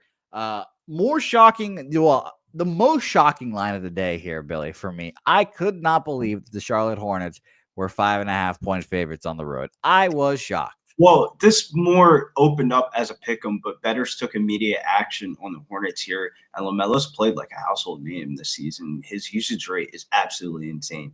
Not averaging 24.6 points per game. He's averaging 24.6 shot attempts per game, bro. That is absurd. That is only some shit that you see in like my player mode or the Wilt Chamberlain days. 13.2 3-point attempts per game. That's absurd. That is absurd, bro. That's damn near almost the Wizards' 3-point attempts as a team alone. Charlotte in this road favorite spot, I just can't get behind them, bro. They're 2-15 straight up on the road. The worst record in NBA on the road. Utah hasn't been the ATS home darling as they've been in other seasons, but they've had a laundry load of injuries on their report, but they've won 3 out of their last 6 games, and they've gone 7-3 ATS in their last 10 games. Kind of like Utah plus 5.5 at the crib here. I mean, I agree. I kind of do as well. 68% of the bets, 62% of the money on Utah here. Total 89% of the bets, 74% of the bets on the over here. I don't love Utah enough to make it official here, but I kind of agree. I was shocked to see this line being as high as it was. And again, this is just the Ball Brothers world, and we're all just living in it here. So I'll stay off of the LaMelo train. I hope he wins, or I guess gets voted starting point guard in the NBA All-Star game this year, because it would be fucking hilarious to see him play in the All-Star game, and everyone would be like, "Oh, he's just playing like normal." He played in an All-Star game before. He's already been an All-Star game. Well, okay. I want to see him start in an All-Star game, I should say, so he could be out there with the big dogs. The Hornets' rookie season, bro. They went to the playoffs. He was really good that rookie season. That Hornets roster was just a little bit better. They had Terry Rozier on that team. Scary. Was their center at the time. That was a really good team before they started blowing it up. I can't wait to see conference team. They were like what the Bulls are right now. Like I can't wait to see LaMelo fucking pull up from deep, and then you're just gonna see KD just roll his eyes, be like, this motherfucking kid, man, just get pissed off. I just want to see all those little things. See the social media clip from when LaMelo got double teamed. He throws the ball off the backboard, Kobe style, to catch it, to get out the double team, to throw a no look pass towards the baseline. Then the guy on the baseline throws the ball to Mark Williams, and KD, you hear him say, "What the fuck?" It is hilarious. When he throws the ball off the backboard, and she's like, "Whoa, what the fuck?" That shit was hilarious, dude. And Plumlee's like running around in a circle. He just hacks Mark Williams at the end of the play, and it's like an M1. The Hornets are fun basketball. They just don't play defense. Yeah, I'll tell you that. Dan Kelly in here, by the way, mentioning that Danny Ainge has told the boys he wants as many ping pong balls as possible for the Great White Hope Cooper flag here. So I understand that as well. I'm not going to bet this game. I'll keep it straight up. I'm not going to bet this game, but I would be leaning Utah plus the 5.5 points here. I'd be a little in FanDuel as we are speaking now. Just the odds. I gotta log into my phone and bet it as my phone's charging over here. But a 5-leg parlay of Zach LaVine 2 threes, Victor Wembanyama 2 threes, Paulo over 1.5 threes, Rockets first half, and the Clippers money line plus 407. There you go, Turnsy. It's not too bad. Not too bad, Turnsy. Enjoy your birthday in style. $20 makes you back 81, so you'd be $100. It's $20. Come on, that's our birthday gift to you here from Pub Sports Radio. Wine Time, by the way, just put a lay together of old Wemby and LaVine threes there, plus 170. So not bad at all, right there. Just those two. Next, let's go to Warriors Timberwolves. Admittedly, about 2 years ago, I should say 2 years ago, Warriors, I'd be excited for this game. The current Warriors, what's there to like about this Warriors team now, Billy? It's Steph Curry and a bunch of misfits. Draymond Green does every once in a while his random shit. But if I'm being honest, I don't know what his status is because this is the NBA and this is the league of people sitting in last second. I wouldn't mind a Draymond Green prop or two of some sort of fashion because he's going against his arch nemesis, Rudy Gobert here. I'd be a little interested in that. Okay, well, there you go. See, otherwise, I'm not actually going to bet this game. Market in this game split right down the middle ticket-wise. 52% of the bets, 49% of the money on the Timberwolves. With 92% of the bets, 88% of the money on the over in this game. I find this game to be very tricky. This line opened up at 5. We're seeing 6.5. So if I had to gun to head play this game, I guess it's Minnesota, but I'd lean under, if anything, honestly, in this game. Comments. Keontae got upgraded to questionable. And did you watch the NBA Summer League? Ben Sensabro was like the Summer League superstar, man. And he's been hooping.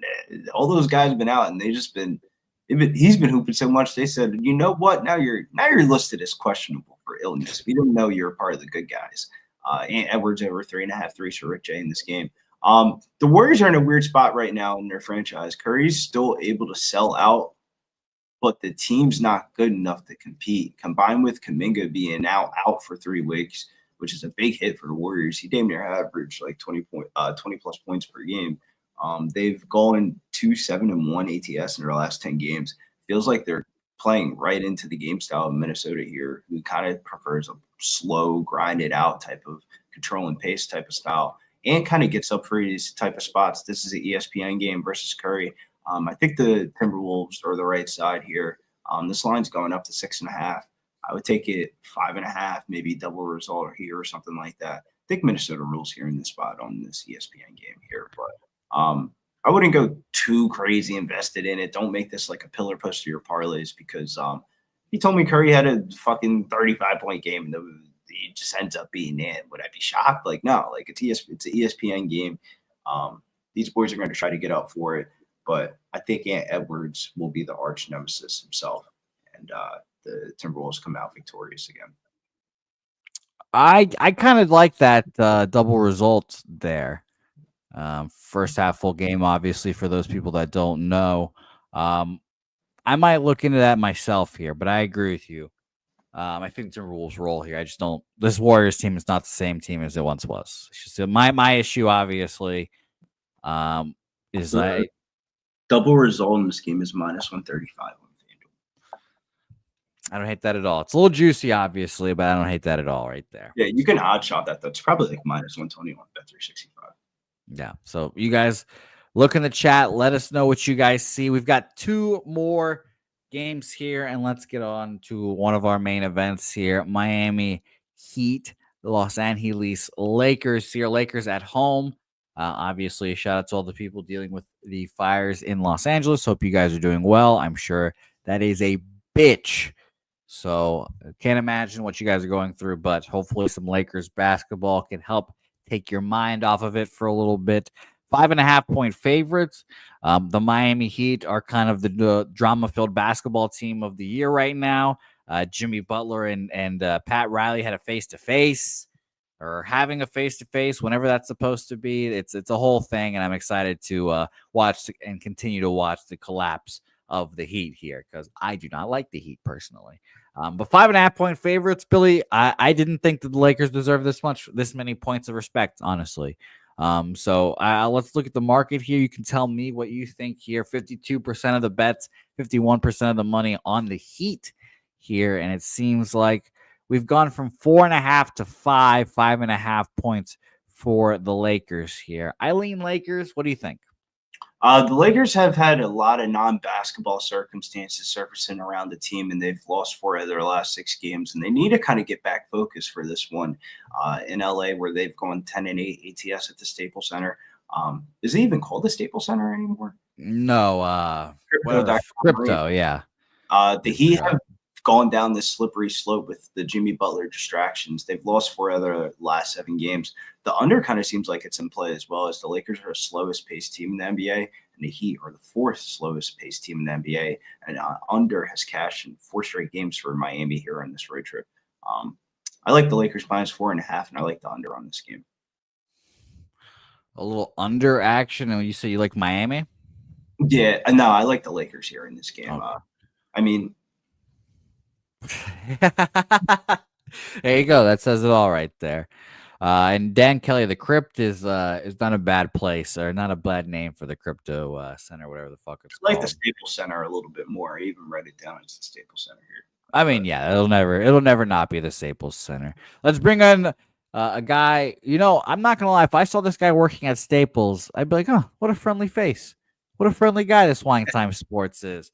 Selling me office supplies and printing me out something and some posters. So Wine, you had a great breakdown earlier with our guys on the Spurs. By the way, I could easily see both of you two going to 76ers Spurs during the poker tournament at Palooza. Oh, if that's the game, yeah, I will most likely be there because I wanted to get to a game when I'm there. So yeah, no offense to the guys in the chat, but if you are playing a poker tournament over watching Wemby play in person, goddamn, bro, you might want to call 1-800-GAMBLER.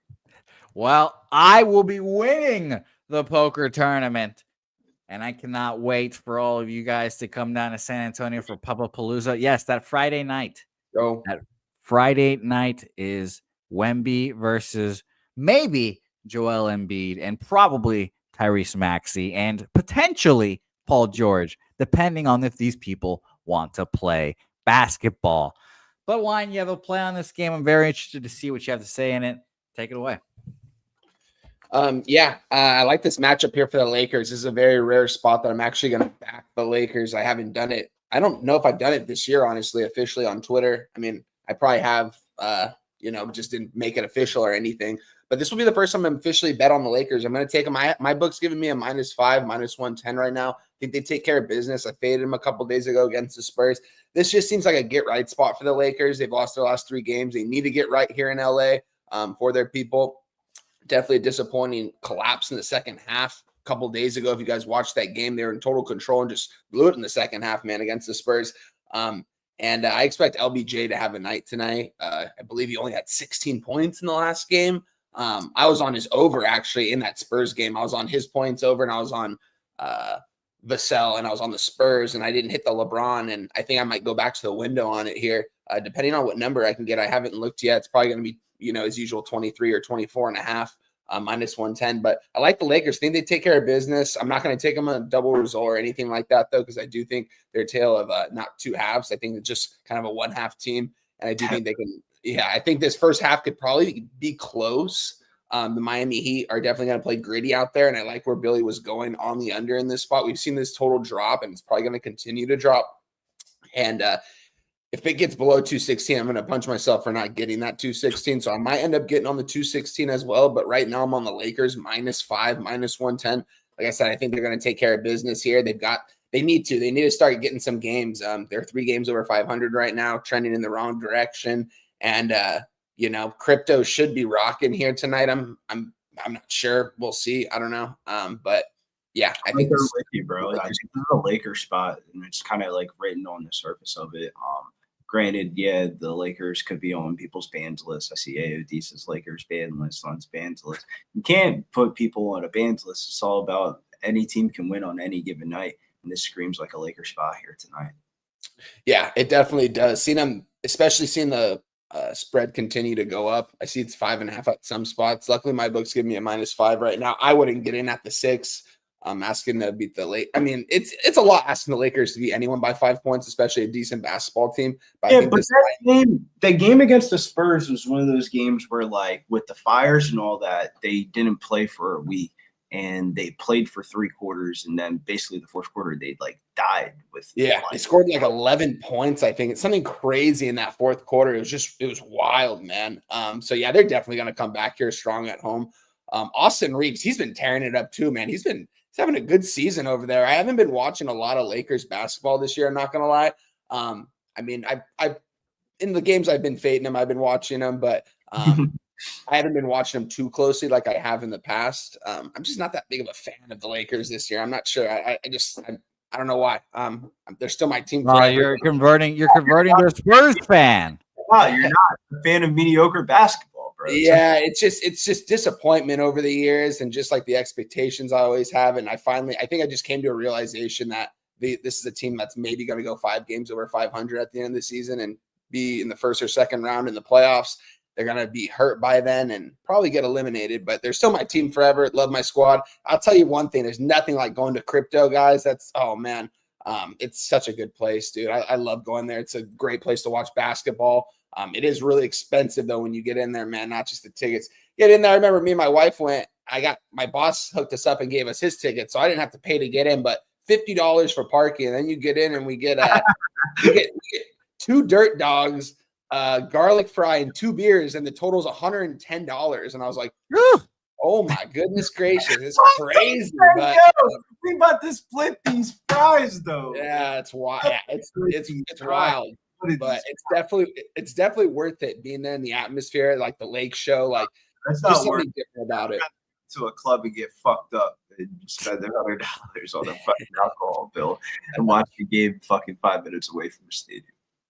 Well, let me tell you, I'm excited for the little group that's building for 76ers Spurs, because I know our guy Slatsy as well, trying to get out here. He wants to go to that game as well. I'll mention. The wildest part is, Jose, the selling point for Pubapalooza for me of the change. You know, not a big fan of not being an illegal gambling state for the opening weekend of March Madness, because every sports book is going to give you like 50 fucking bonuses. So we are losing money on that for illegal gambling states. But to see Wemby play in person is an absolute honor. Oh, yeah, he's a fucking dog. And when you guys see him in person, you're gonna be like, holy shit, he's even bigger than I thought. We watch we watch SGA play in person.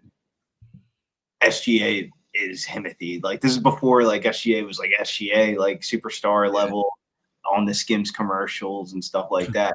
When you watch these players play in person, it hits a little bit different. Like, I think his name was Lindy Waters. Lindy Waters. Oh, the Hall Pass. Yeah. Yeah, Lindy Waters was on that team. Like, we watched him play in person. I remember that name. Terrence Mann was on that team. Like, I remember sometimes watching these games in person, you get a different perspective of players. Like, watching Zion play in person, goddamn, dude, that dude is huge.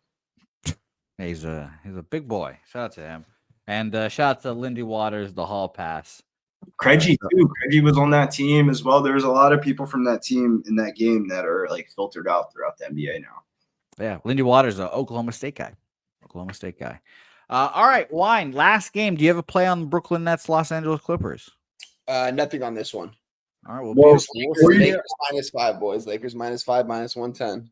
I got a question for you, Wine Time. Can we get the Wine Time official stamp on this? Levine 2 threes, Wemby 2 threes, Paolo 1.5 threes. The Rockets' first half is a me spot, and this is for the chat. You can switch the Clippers money line, or you can go for the Gonzo and go Lakers money line. But I think that's the 5-leg parlay for Turnsy's birthday. I like it. I mean, I got a +170. I think Levine's gonna hit those 3. I took his over 2.5 threes. I did the Wemby over 2.5 threes. I was looking for the Paulo. My book for some reason doesn't have his player props available. Neither of my books right now, my locals. So I'm definitely gonna probably wait on that. I might take a little stab at that, and I like that Rockets in the first half. What was the other play you said? The 5th leg of the parlay. This is up to the chat. You can either pick the Clippers and get +4 or 7. Or you can go for more plus money and pick the Lakers and probably get like +4, like plus Do the Lakers for me. I'll say the Lakers. I think Lakers are going to win this game for sure. So throw the Lakers in there. That's going to be Turnsy's little birthday parlay there. He could decide if he wants to even put both on there. You put both. Hey, you don't have to pick one or the other. You can always pick both. I'm going to write them down just to remind me in a couple hours. I want to bet the Lakers straight. I kind of want to keep the Lakers out of my own parlays just for PTSD purposes. But I do think the Lakers roll in the spot tonight. I would say, one of my favorite spots on the board today was the Lakers here. Shout out to the Lakers show. I don't know why I don't bet the Lakers, guys. So like for me to come on here and give this out publicly, give it out on Twitter, and actually think they're going to take care of business, it is definitely something to consider because I'm a Lakers fan. But like I said, I faded them more than any other team this season. But yeah, with that being said, Lakers take care of business tonight, guys. They're going to end this 3-game losing streak at home, get the dub for the people. Miami Heat, they've got a lot dealing with over there too, with the whole Jimmy Butler and Riley thing. So we'll see what happens there. But appreciate you guys for having me. Jose, I'll see you in about 10 or 15 for that college football. Billy, always a pleasure, my guy. Go get that cash, guys. Yep. We'll see you in a second. Wine Time Sports. Last game, Brooklyn Nets, Los Angeles Clippers, 14.5-point favorites. Good Lord. Again. It's like I couldn't believe it. Are the Nets again, Billy Craig? Are the Nets really this bad? I mean, it feels like 2 weeks ago we had Cam Thomas ripped my pockets last night, and bro, that was the best game I didn't see Ben Simmons play in some years, dude. He was out here I don't know what the final stat line was, but damn, he was close to a triple double, dude. He was hooping last night, and my parlay ticket with my college basketball, and all I need was one NBA pick. Just one. And the Portland Trailblazers couldn't get it done for me. That's why sports gambling on any given night. Never underestimate a team. But I feel like when you fade another bad team, you're just kind of setting yourself up for weird results regardless. But I don't think the Nets are able to repeat that offensive success that they had last night. Their 3-point success was just absolutely ridiculous. They're hitting 3 after 3 after 3. The Clippers are finally healthy. It's only a matter of time before they start rattling off some wins here. And this line seems very accurate here at the -14.5 here with the Clippers. But I would say Clippers and the under here. Brooklyn Nets team total under would be the way I would play this game. Wow. I'm looking at the box score from last night's game here. Bro, tell me isn't that the most ridiculous box score you've ever seen in a Nets Blazers game? Bro, the Nets went crazy last night, bro. That Clowney hit like 4 threes. He was just cashing. You know who went crazy? Fucking Scoot Henderson. Scoot Henderson had 8 threes and they still lost. Yeah, I didn't. Scoot Henderson, who obviously last year was hot ass, 13 of 18, 8 of 10 from 3, 39 points. Shout out to Scoot. Oh my God, forgot to say this. Shouts to Dan Kelly. He says Nets are in LA for 2 games in the middle of a 6-game road trip. Jordy will have a tough time getting them focused. Cam Johnson's auditioning his case for the Lakers or Clips coming up with the trade capital. I meant to say the Heat are on a last game of their West Coast road trip, which is always like a Pub Sports Radio fade spot of teams playing the last game of the road trip. Yeah, they want to get the fuck up out of there and go home. So agreed there. And that's a good note, Dan. Maybe some Cam Johnson props here as well, at least shot attempts, because I feel like he is going to be putting it up here today. So I like that look there, Mr. Dan Kelly. Market in this game quickly. I have no interest in betting it here, but I'll mention 67% of the bets, 66% of the money on the Brooklyn Nets, the +14. And for the total, 93% of the bets, 95% of the money on the over in this game. Opened at 14, stayed around 14 now. And for the total here, 211.5 has gone up to 212.5, 213s and 213.5 available now. So line is going up here. I lean Nets, but it's just not a play I'm gonna make official here. And I'll have only one NBA official play really here for me, Billy. I'm only gonna bet Rockets first half. That'll be my bet of the day in the NBA here. What are you making official here today? I'm going to do a review because it's hard to see what to make official because I really do have to sign into all of these sports books and see what Wednesday stuff they're giving me. But Yes, and follow Billy Brisbane on Twitter, and you'll see the official plays there. Follow at Getting Bills _ there. Yeah, to do a review, Paulo's 3-point prop for player props. Paulo's 3-point prop, Levine's 3-point prop, Karl Anthony Towns double in some type of parlay. Circle Yves Messi's rebound prop if Zion is out.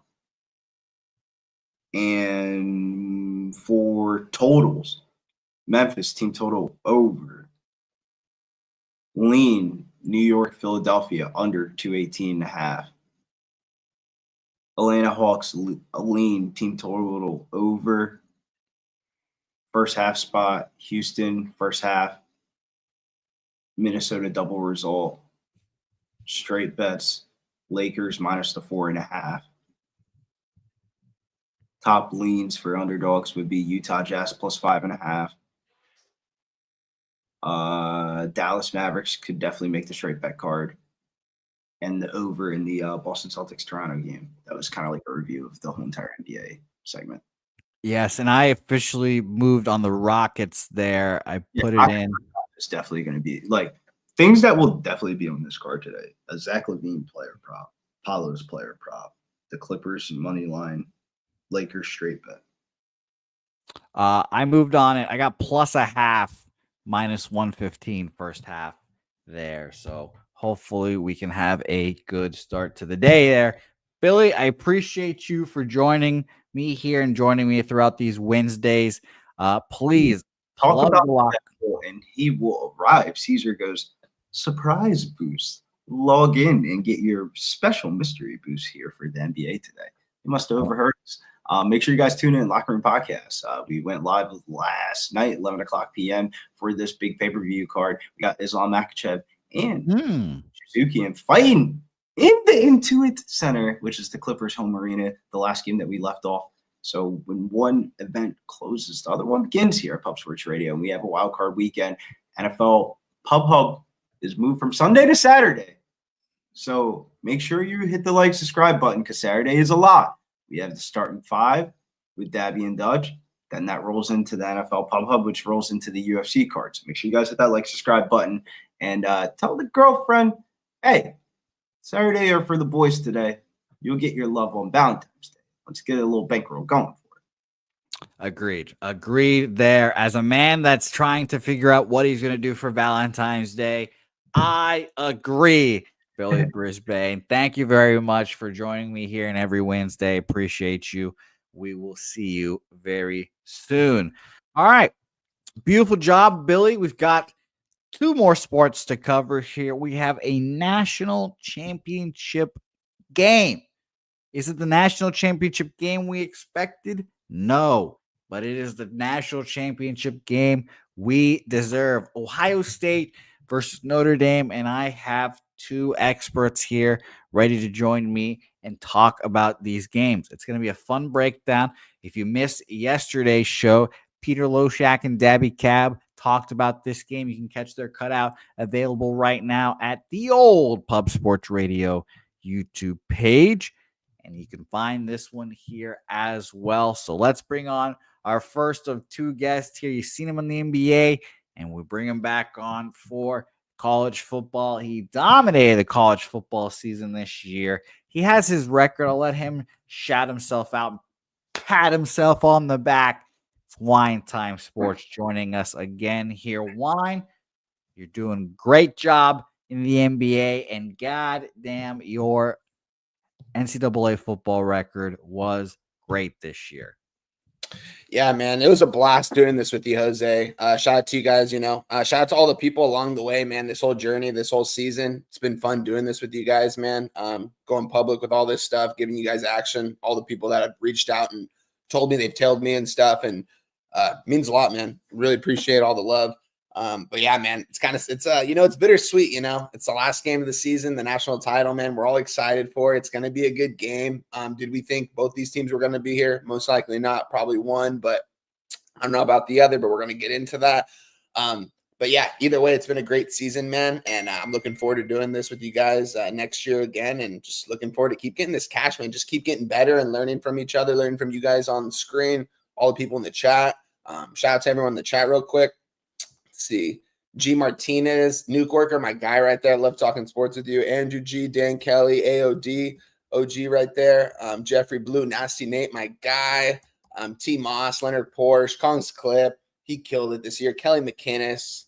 Everyone out there, if I missed you, I'm sorry. But yeah, I'm excited to talk this national title game. We got a couple plays, and I'm ready to get right to it. Yeah, let's get after it here. And by the way, for those who don't know, this Monday, when this national title game is happening, we will have a live stream here going. It's going to be a lot of fun here. Ohio State, Notre Dame, our guys live streaming the game, live bets, and they'll be betting everything on that Monday night. So it'll be a lot of fun. Tune in to Pub Sports Radio for this game. But let's talk about it now. Big spread, 8.5 points here. I should have done the research. I should have seen the biggest, the largest spreads in championship game history here. So we have a big one here. And we can start right, and we can jump right into the money percentages for this game here. And actually, we cannot, because Action is not giving. Oh, never mind. I did a refresh, and we're getting old games. So good Action. Action Network is not helping us here today. No money splits yet for this game. So that is very funny to see here. For the market and where this game has opened up, we have a 9.5 opener, and now we're seeing 8s across the board. Very interesting. So perhaps some Notre Dame money coming in and making it a little more interesting spread-wise here. Total in this game, we opened up at 45. We've gone up to 46 and seeing 46.5. Very interesting, Wine. I did not think that Notre Dame could win a shootout kind of game against this Ohio State team. Obviously, we know Ohio State's talented across the board. They win their last game, and their best receiver, Jeremiah Smith, didn't even basically participate. Caught one ball for like 3 yards, and they still did the damn thing and won. Am I worried about Notre Dame here? Yeah, because let's start here. If they're not going to run the ball, if they can't run the ball, I should say, they're kind of SOL. And Ohio State, I'm sure we'll know that, is going to make Riley Leonard try to throw the ball here. And I'm very interested to see how Jim Knowles and his defense comes together here. Now, Wine, you are dominating, like I said, or you dominated the college football season. This is the crown jewel. I'm very interested to hear what you have to say about this game. Like you said, you didn't think maybe it wasn't the teams we thought, maybe one of them, but it's a great game nonetheless, and I hope it's a good one here on Monday night here. Wine, take it away. Ohio State, Notre Dame. Yeah, Jose, I'm excited for this game. Either way you put it, man, two younger head coaches. Man, who's the better head coach in this matchup, Jose? That's a real question. And I honestly would probably say Marcus Freeman. I think he's probably the better coach in this one. The guy is 37, 38 years old out there, man. He's in the national title after inheriting this team 3 years in, doing what Brian Kelly couldn't do. LSU paid him the big bucks. They ended up moving up their coordinator, the D coordinator, moving him up, giving him the job.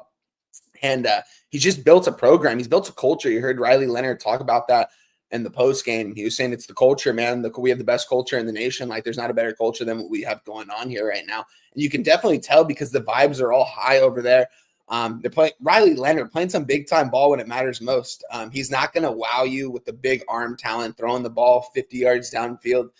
He's not really known to do that. He's more of a get the ball out quick and take off and run with it when he has an open lane, because he's a tough kid, man. You saw him every time it was 3rd and short, 3rd and 3, 3rd and 4. He got those 4 or 5 yards they needed to move the chains. And yeah, Jeremiah Love, their running back, that future NFL running back, the guy that reminds me of Le'Veon Bell. He's very patient when he plays the game. He waits for those holes to open up and he hits them. And when he can hit them, he's gone. You can't catch him.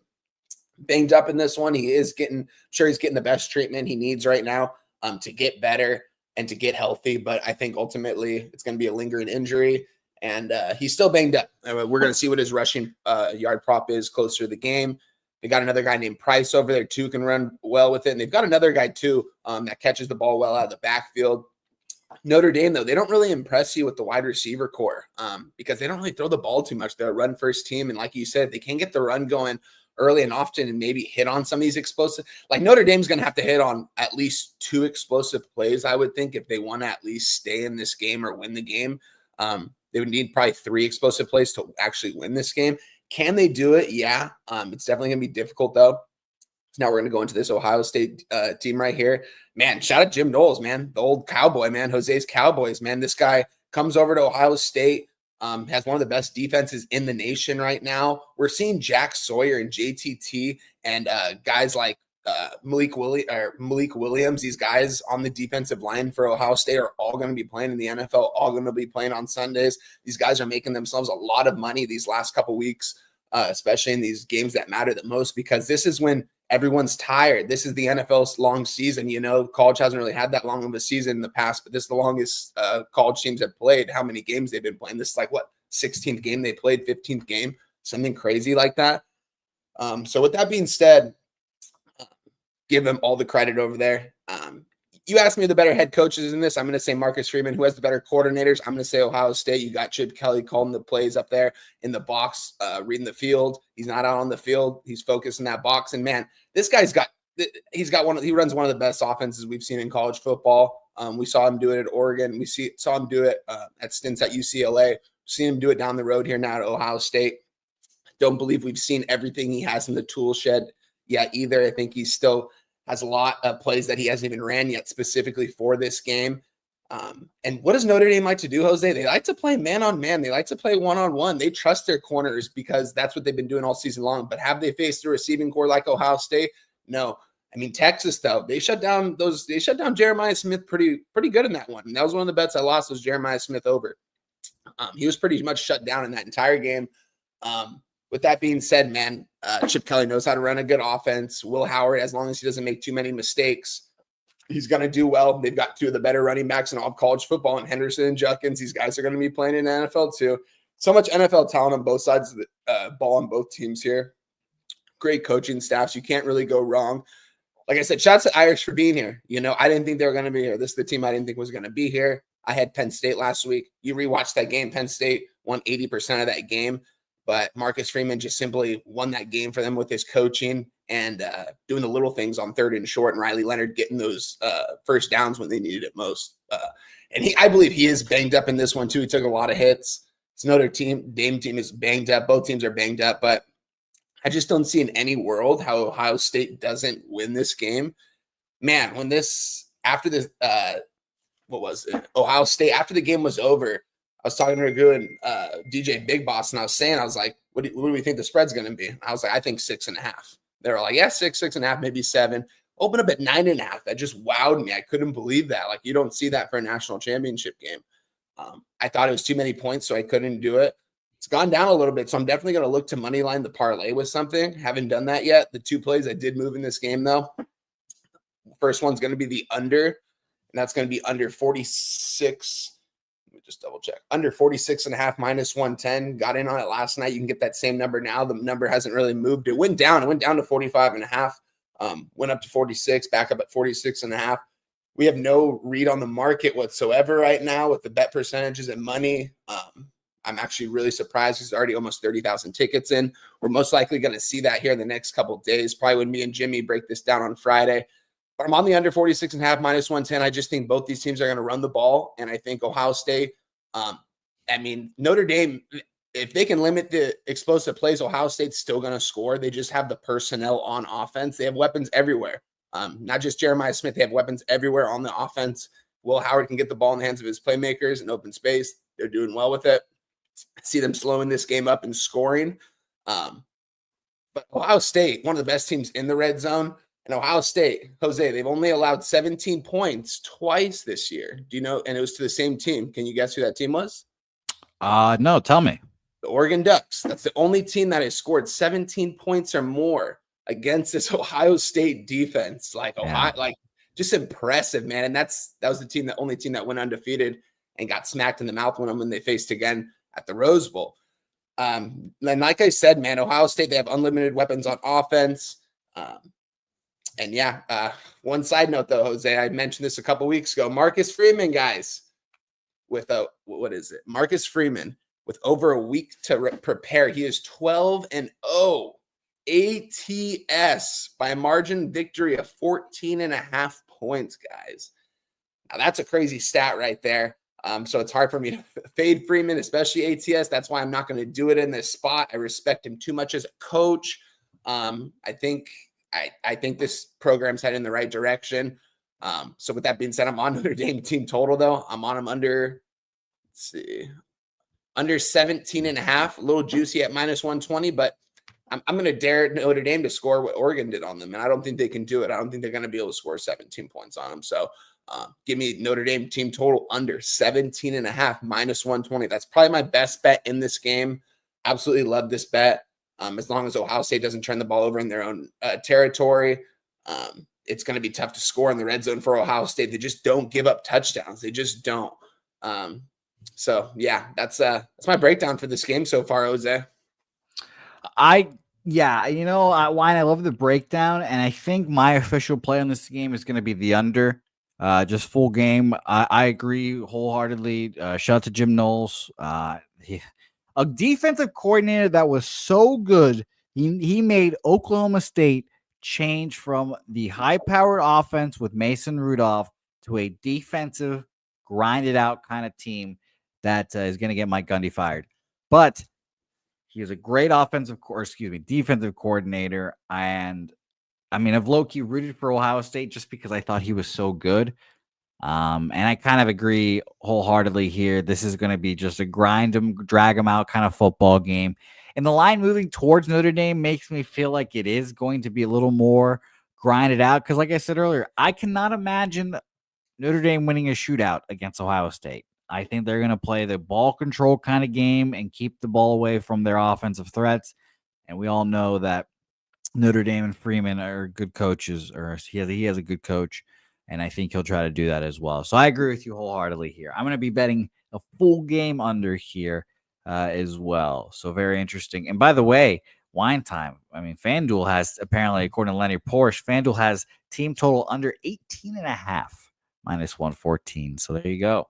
Damn. Good stuff there. All right. Well, beautiful breakdown. Wine Time Sports. We'll hear from our guy Conor here very shortly, but I appreciate you for jumping on here and giving us your opinion throughout the football season. You did a great job. You dominated the college football, and I'm excited to get you into the college basketball here more often and the NBA. I appreciate you for joining me throughout these Wednesdays. Again, you're going to come on for more college basketball here shortly, but anything you want to say to the chat before you say adieu? Yeah, I just want to say again, appreciate you, Jose, for having me on this show, man. It's been a blast doing it with you, man. I know you don't like to take all the credit, man, but you've done a great job, man. Appreciate you. Shout out to everyone in the chat, man, that's been here showing out, shows all the love, man. I love doing this with you guys. I love breaking down college football, and doing this show, 2 times a week during the week really made me accountable for everything, and it made me have the best season I've ever had in any sport. So shout out to you guys. It was a team effort, not just me. I know a lot of people in the chat cashed with me. My guy Jose cashed with me. We talked about a lot of these games. We were on agreement on them. And so, yeah, let's just continue to do that, man. Give me a follow on Twitter, guys. Wine Time Sports, man. I want to get those followers up. I'm trying to get to 1,000 at least. If I get to 1,000, I'll be stoked, man. So give me a follow on that. And yeah, you'll probably see me here for college basketball here. And I'm still breaking down the card a little bit. So I'm excited to hear you and see Mac talk about this card. But yeah, I'll probably hop in here for a couple games. Beautiful work, Wine Time. We'll see you in a second here. Great job, Wine Time, as always. It's going to be a fun college basketball breakdowns here. I picked out, I don't know how many games I picked out on our slate here, but I picked out a few games for us to talk about here. All the ranked matchups, and we're going to start off with the big one here. So shout out to you guys all for being in the chat again throughout the whole show. If you missed it off the top, this is going to be my last Betting with Bouquett here. Our guy Jimmy the Bag will be back on Wednesdays next week. So this is my last show hosting here for a bit. But we appreciate you. I appreciate you, I should say, for you guys sticking in here on the program. Shout out to Spoons Bets dropping his action in here. He's dropped it in earlier, and it gets us into the college basketball slate. Western Carolina, Stanford, and Colgate for our guy Spoon's bets here. So shout out to you, T Moss. T Moss, by the way, I'll check my Twitter DMs later. I saw that you said that I have a bunch of messages from you, and I will check that out later. Dan Kelly, thanks for being in here and talking ball with us. I appreciate that. Rem Most, nice to see you. Young Native Tino and AOD. Let's bring on our other guest here, a college sports guru, and I'll be seeing him very shortly here in about a week or so. It's the one, the only Conor Mac Daddy, Conor Mac Picks. Conor, I love your shirt. Jose, how are you doing? For sure, I love the shirt too. Yeah, you're doing it. It's a good shirt there. How are you? How is the Vegas weather over there? It's gorgeous. I can't wait to play golf when you get here. Yes, I cannot as well, especially because next week it's apparently going to be fucking cold in Texas, and I will escape to the desert as well. So that'll be very fun. Conor, I will ask. Well, it's gonna be cold in the morning. We're playing in the morning, so. Well, that will be okay as long as that sweet, sweet desert comes through here, because I'll talk to you. We could play later. I just usually play, No, I'm down. Break of dawn.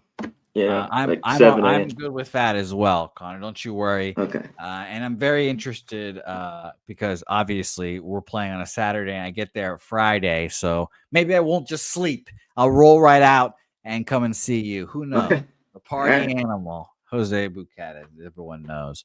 But Conor, I appreciate you for joining me here. This is indeed the last Betting with Bouquett for a little bit. And Conor, you've carried a heavy load on your shoulders, so I appreciate you very much here. Let's talk about this national championship game here real quick, Conor. Wine time on a team total under for Notre Dame here. I like the full game under. Think it's going to be just a slugfest kind of game. And admittedly, if I had to pick a side, I would lean Notre Dame right now. But I'd love to hear your thoughts on this game. Yeah, it's the first half here. Under is what, 23.5? I believe so. Let me double check. God damn, I just had it pulled up here. I just was seeing with the juice, because I think you got to have that. I mean, 24 would kind of be it. I mean, that's just going to be higher, I think. This should be a really good football game, I think. I mean, two of the best teams. I mean, how can you not be hyped for Ohio State, Notre Dame? Two teams that the use a national championship too, especially Notre Dame. It's been a long, for the love of God, yes. Like that would help the brand of college football so much. Like Rudy would be back here, Conor, if that happens. He would be back. Yeah, I was listening to just kind of the end. I didn't hear it all. But when I go through this, I think it's about Notre Dame, if they can move the football in this game at all. And they're going to just have to slow this down and keep that Ohio State offense on the sidelines. In that last game, I thought Ohio State, still beat Texas with probably like their B- game. There's a lot of bad penalties and a little bit of sloppiness, but they've been that good. They were able to get it done. And the Texas defense, as the game went on, I thought the defense played all right. Whether, they did decent against the run. They stopped the two big receivers. I mean, that was the lone loss I had because I had the Texas team total under and Wisner under. I didn't think and his yards went all the way up to like 66 by kickoff. I didn't understand why. I didn't think he could run on this Ohio State front seven. And that's what I see here. I don't know how Notre Dame, but they're going to have to keep the ball. Like when I've seen the most success against this Ohio State team the last few years is running the football and bleeding the clock, like the Michigan game. I mean, they ran it, I think, 42 times, like 175 yards in that game. It's got to be similar here. And maybe they'll be, they're going to have to be a big player too, especially in a national championship game. All the trick plays come out. Anything you got, this is it. So I think you kind of bring out, both teams will bring that out. I want to just touch on this a little bit different, but I mean, just to bring it back, these teams played last year, of course, different QBs, but a lot of players the same on the defense, most of the skill position.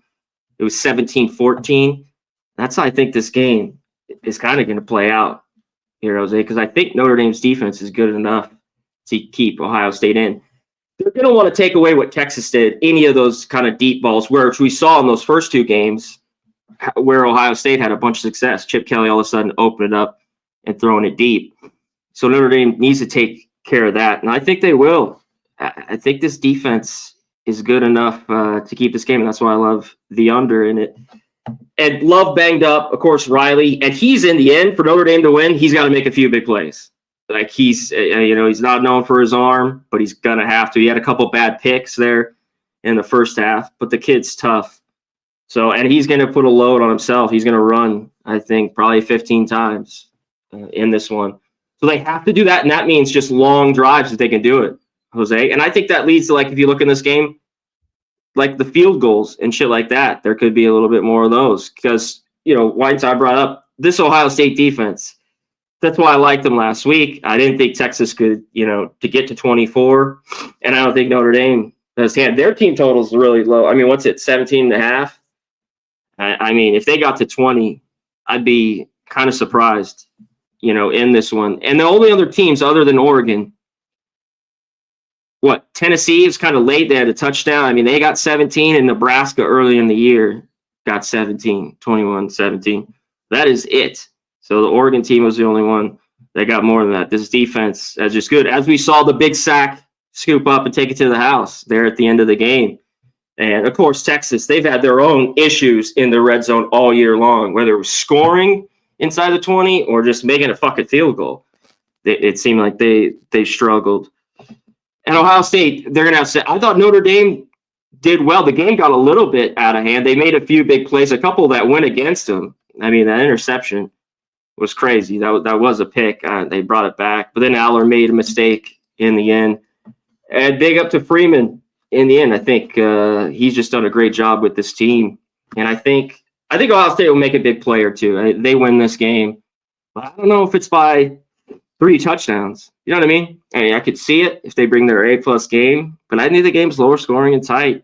So, yeah, I'm looking at both full game under, the first half under. And I'm going to dig into some props to see if I can maybe catch them in. When I look at that, in a game like the under, of course, there's going to be some guys that go over.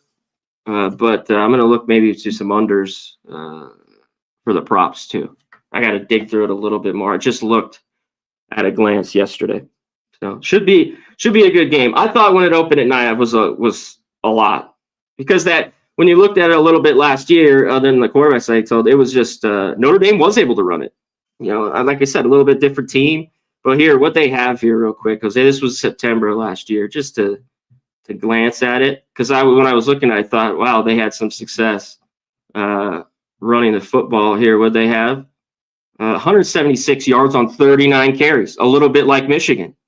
Michigan ran at 40 for about the same. That's exactly what Notre Dame's got to do again. And that just leads to the clock being drained. Tick-tock. I agree. I'm right there with you. Wine Time took Notre Dame team total under. I like the full game under. So I'm right there with you. So yeah, I might be on the first half too. I might split it. But that's what I'll be on. Okay. Rem Most likes the under in here as well. And Lex Steele. I'd love to see Notre Dame win it. I think they definitely, gosh, I know the line's big. But this team's gritty. Yeah, admittedly, I would like to see them to win as well. I would like to see Notre Dame win this. It would just be funny to see what happens to Ryan Day. So, yeah, oh man, he needs to win this for real. Yes, but I gotta say, someone put in the chat, the left tackle is out for Notre Dame, Knapp, which is huge. I mean, more time is better. Love's been banged up, for weeks, and I touched on it on Monday with Urbano. But both these teams, special teams that I went through too, have been very good. Top 20, basically the country. Notre Dame's been good on kick return. Their field goal kicker's good, but Ohio State has been pretty good as well. So great game, great matchup. Can't wait. By the way, our guy Billy just put in our little PC here. He dropped, and I'll put this in there for everyone else so you guys can see it in the regular chat. Jeter over 5.5 kicking points. Love anytime touchdown. Price 24 rushing yards over, I'm assuming there.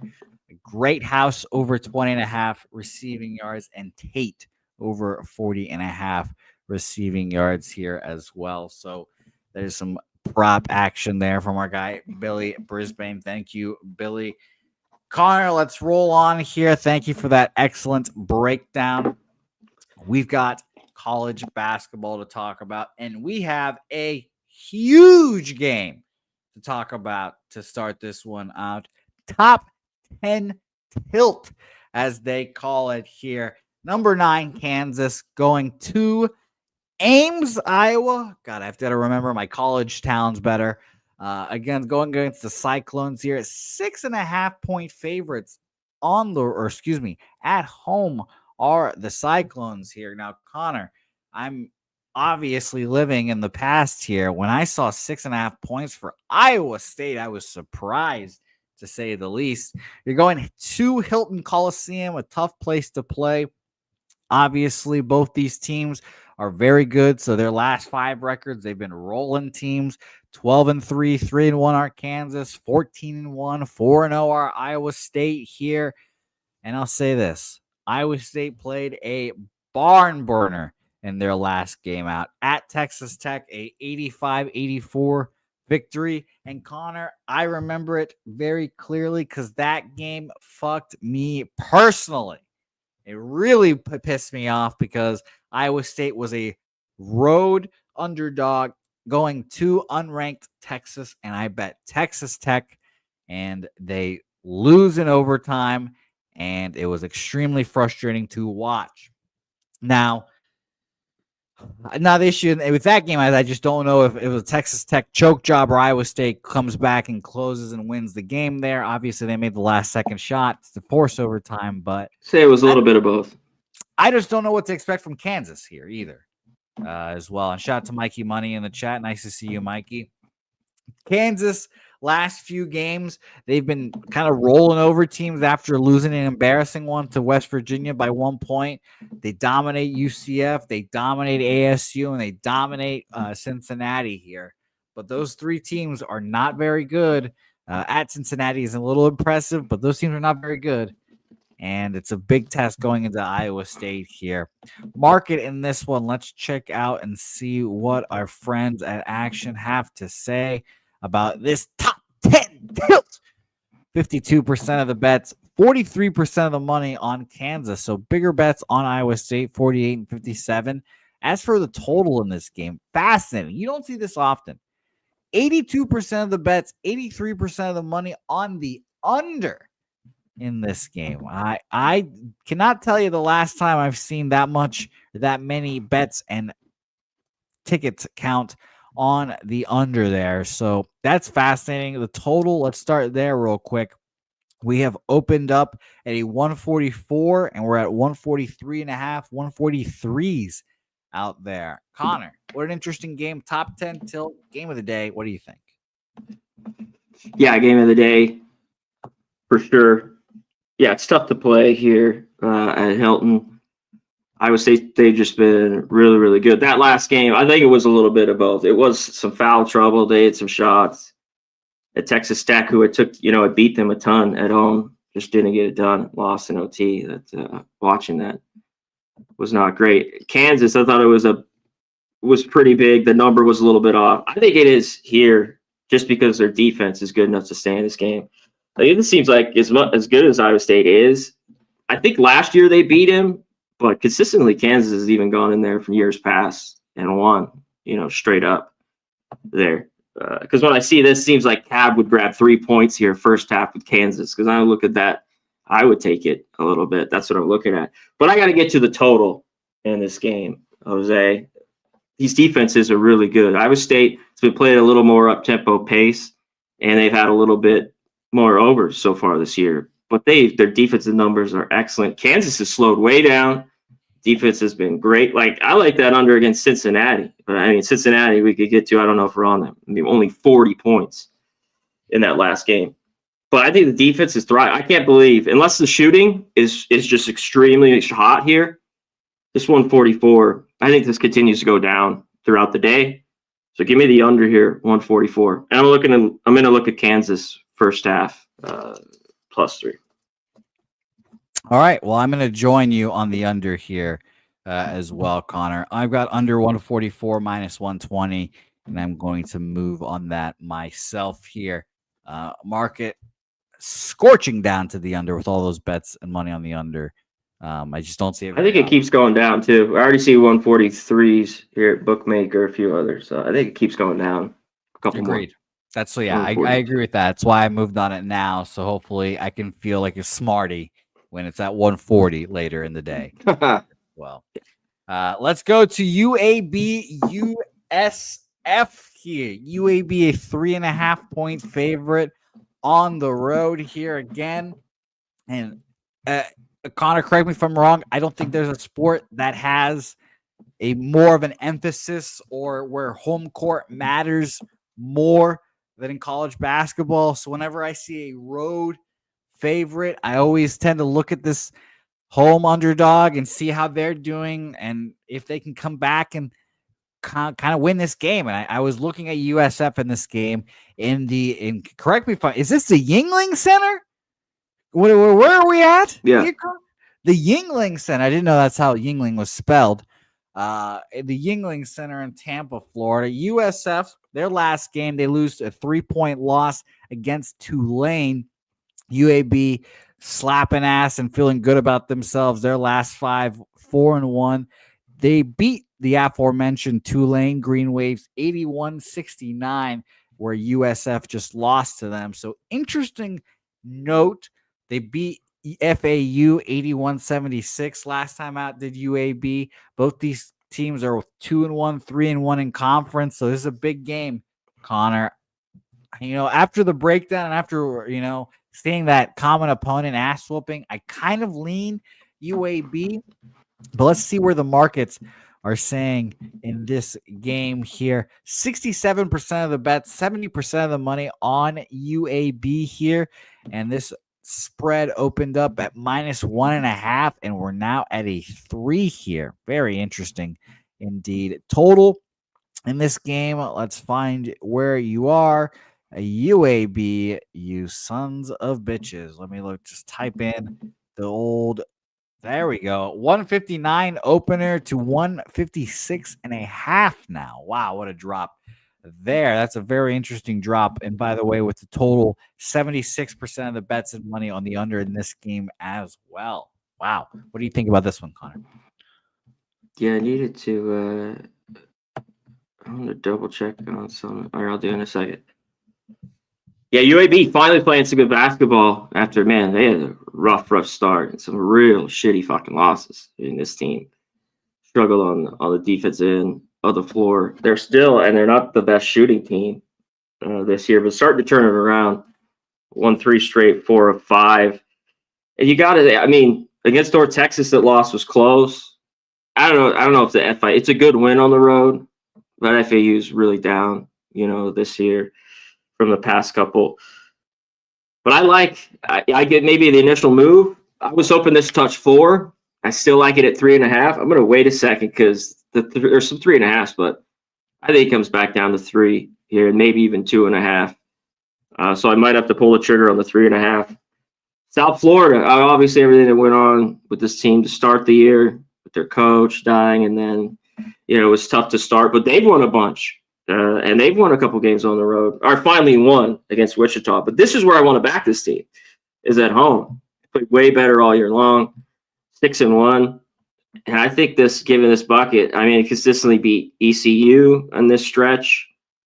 So it's been a nice little run. When I look at all the numbers too, like I said, UAB, the offense is really, really great. South Florida, pretty solid. Solid from the free throw line. Decent from 3. I'll take them with the 3.5.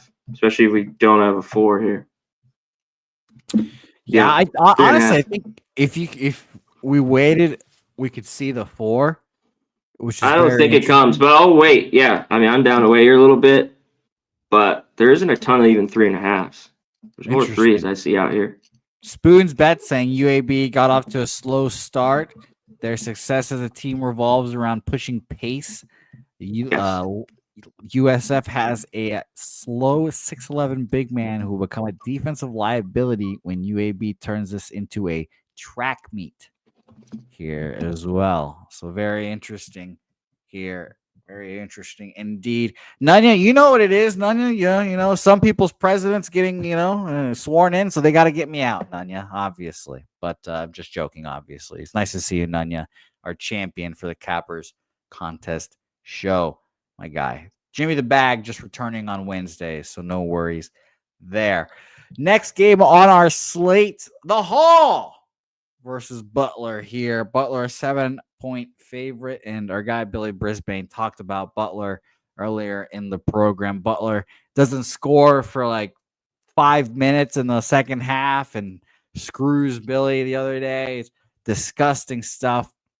But this Big East matchup is interesting because they're I was gonna say they're 7-10, 0-6 in conference, and they're still 7.5-point favorites. But it's not like Seton Hall's 1-4 in conference is really any better. Butler's lost their last 5 games, just been horrible. Losses to Creighton, Providence, St. John's, Villanova, UConn, and some of these games were close, but losses nonetheless. And Seton Hall in the same boat. They just got lucky, and they played DePaul, who we all know is that free space Big East victory for most of these teams. So we've got 2 bad teams and only $2 American to get into this game tonight, Conor Mac. So this is a very interesting one for all you Butler Bulldogs out there. 53% of the bets, but 78% of the money on the Hall here. 75% of the bets, 77% of the money on the under. Big bets on Seton Hall, Connor. Any thoughts on this one? I'd be on Seton Hall here, nothing. I haven't bet this, or really when I was going through it. Hey, you think this is finally Butler spot here at home against a team that's kind of similar to them, Jose, because they've been at home losing, teams that are better than them, whether it's Nova or Creighton. Seton Hall, this team's gotten a little bit better shooting the ball. Depending on their play. The defense still isn't great. At Butler, I haven't wanted to back them at all. I've been on a couple of their unders early on, but they can have some real struggles. That St. John's game I watched was just, awful. St. John's shot the ball worse than them. They still lost by 8 there. That was on the road. But Seton Hall, too, has owned the series. They beat it 9 out of the last 10. Not been good for Butler. I think it's too many points. And when I look at these two teams, I think the number's about right. I was looking at this under here. If I look at the total, I think this is the under or nothing in this game. Maybe even first half under. Yeah, so I just lean on those two. I lean Hall with you here, plus the 7 points. I'd be interested there. Oh, there's no 8s out here, right? Let me double check for you right now. I didn't see any, and I lost this game already. So no, there isn't any. Okay. Rick J, by the way, mentioned the Venezuelan mob is deep in San Antonio. Now they probably pay well. Rick, I am the mob boss, obviously. So you know me, Rick J. Come on. We have movers and shakers over here. Next, Northern Kentucky, Cleveland State here. Very, again, most people would look at this matchup and say, what the hell? This isn't interest. Yes, it is. The Horizon League is a league we need to talk about more, damn it. And these are your Horizon leaders right now are the Cleveland State Vikings at 6-1 right now. They have a half-game lead on Purdue, Fort Wayne, and Youngstown State. Youngstown State, who they just beat, by the way, 80-72, and they are 5-0 in their last 5 games. Now, that really should say 4-0 in their last, 4-0 in the last 4, I should say, because they did play the Midway University Eagles, and they beat the shit out of them. But they do have good victories. Like I said, Youngstown State 80-72. They beat old RMU. And if you guys are living under a rock, that's Robert Morris 80-69 as well. Northern Kentucky loses to Youngstown State 72-61. And like I said, these kind of, common opponents in recent, about the same amount of time is very interesting here. I saw Cleveland here. We see, and let me double check the lines here. They opened up at 4. We're seeing 5, some 4.5 still out there. I thought that Cleveland State was the side here, Connor. And let's check out where the market is right now. And I'd love to hear what we have to say about this game. Wow. 87% of the bets, 93% of the money on Cleveland State. That does not make me feel comfortable at all. 77% of the bets, 82% of the money on the over. Connor, what do you think about this Horizon League matchup? Yeah, I was just having it. Cleveland State's 275. I couldn't find Northern Kentucky. Usually in the 300s, they might be a little bit higher up this year, but still an under team. Super, super slow. Not great offensively. Both these teams. It's been tough. Cleveland State a little bit too lately, better from the free throw line, where it's always been a trouble for them consistently. But when I look at these two, and they've had a few more games lately, especially Cleveland State, that have gone over. But when I look at this is under all over it. Northern Kentucky, under in 3 of the last 4, 4 of 5. When you can't score, I don't want to be running to the over. They're 5-11. Cleveland State 6-9. And I think Cleveland State here at home should play better. And they've been better all year. No way I'm going to lay 5. No fucking way. Not now. They might win here. I could not lay the points because I think Northern Kentucky could just slow this, muck this game up into a rock fight and keep it within the number. Okay. No action for Connor. I'll stay off here. Shout to Res Mob and the Res Spec. Play of the day, Cal first half +8, -110. Shout out to Peja Stojakovic's kid as well. He's balling, I heard. Yeah, he's been balling. And shout out to you, Rez. Hope to see you at Public Palooza as well, Rez. Butler's cheeks. I like that. Butler is indeed cheeks. Couldn't have said it better myself. Next, big matchup here. 2 ranked teams. SEC battle, Georgia versus Tennessee. But Tennessee, 11.5-point favorites. Good Lord, Con.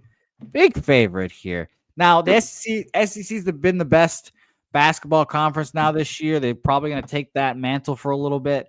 55% of the bets, 51% of the money on Georgia here. I'm a little worried, Connor, that people saw what Ole Miss did last night or whenever that was. Was that last night? I don't remember. But they saw Ole Miss do whatever they did. They beat the higher-ranked team as like a double-digit dog, and they were both ranked. And I'm worried that they're going to be like, oh, let's just do this again with Georgia here. And Tennessee whoops their ass here. What do you think about this game? Market real quick in it. I just mentioned the spread. Total 50-50 split, 53% of the bets, 52% of the money on the over. Yeah, let's get to it.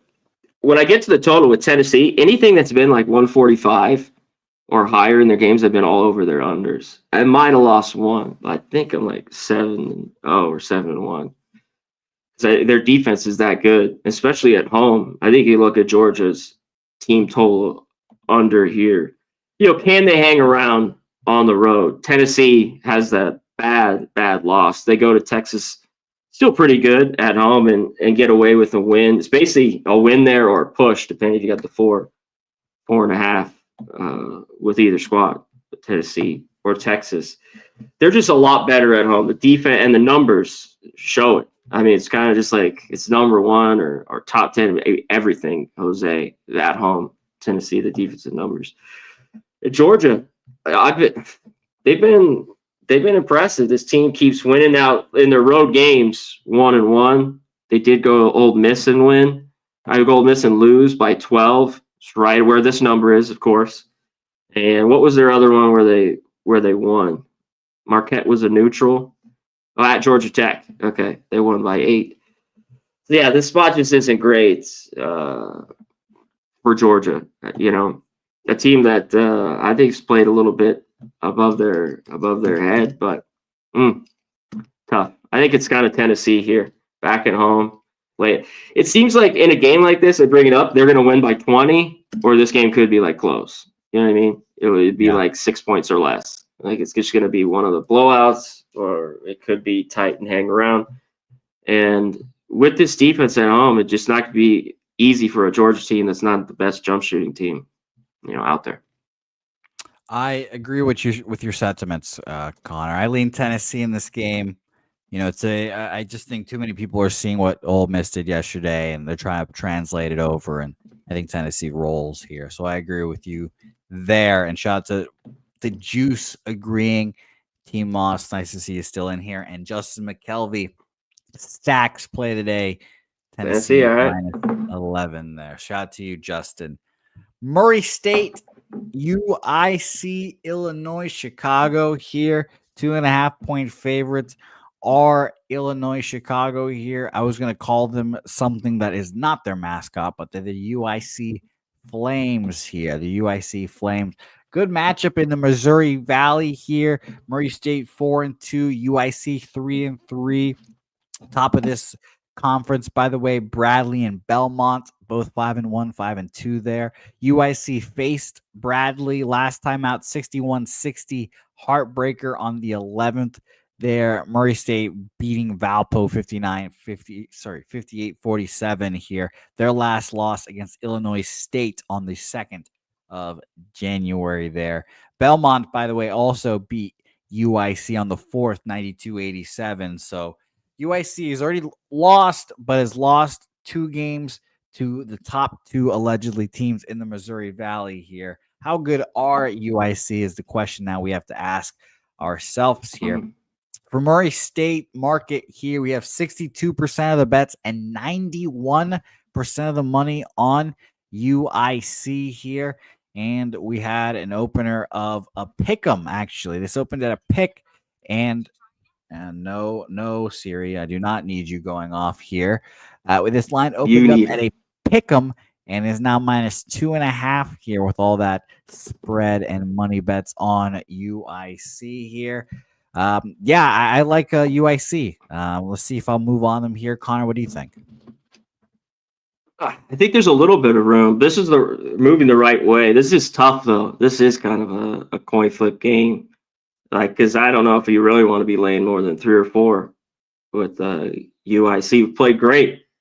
They've been good here, pretty good at home. They've been great against the number all year long.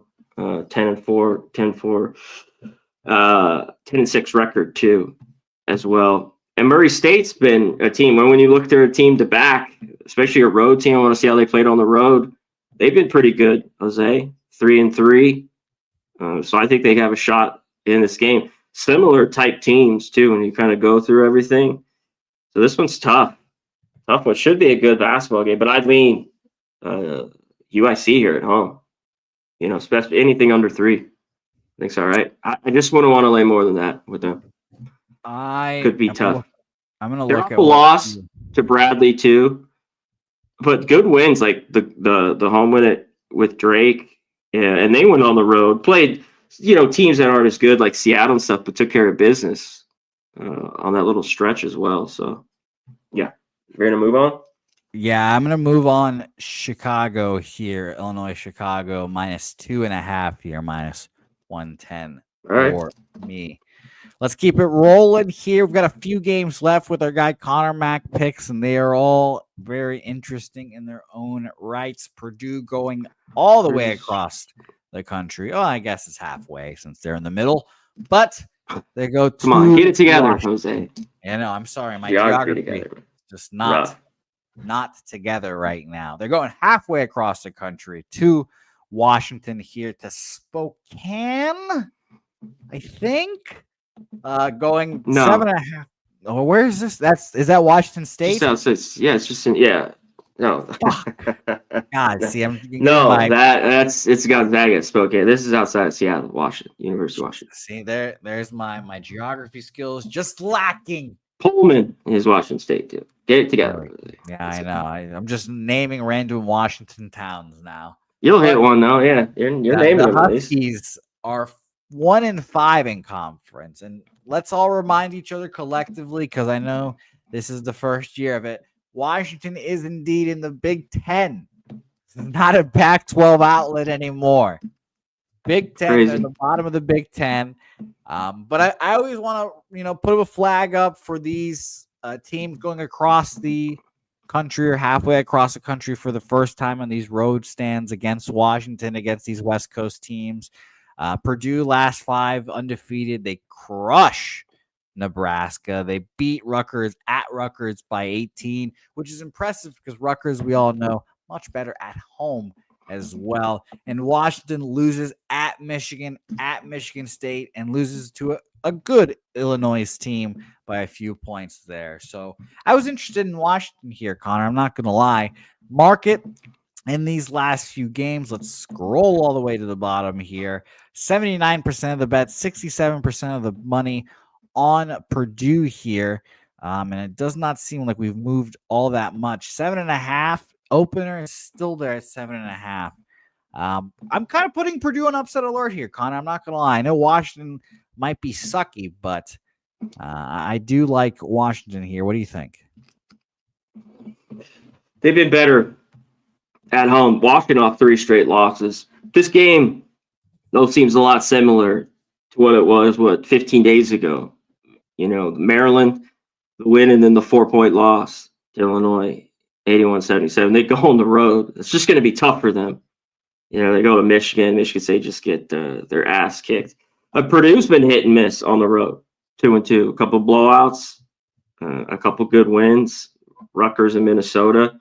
2 teams, though, that are struggling, that played better at home. Not this year too much.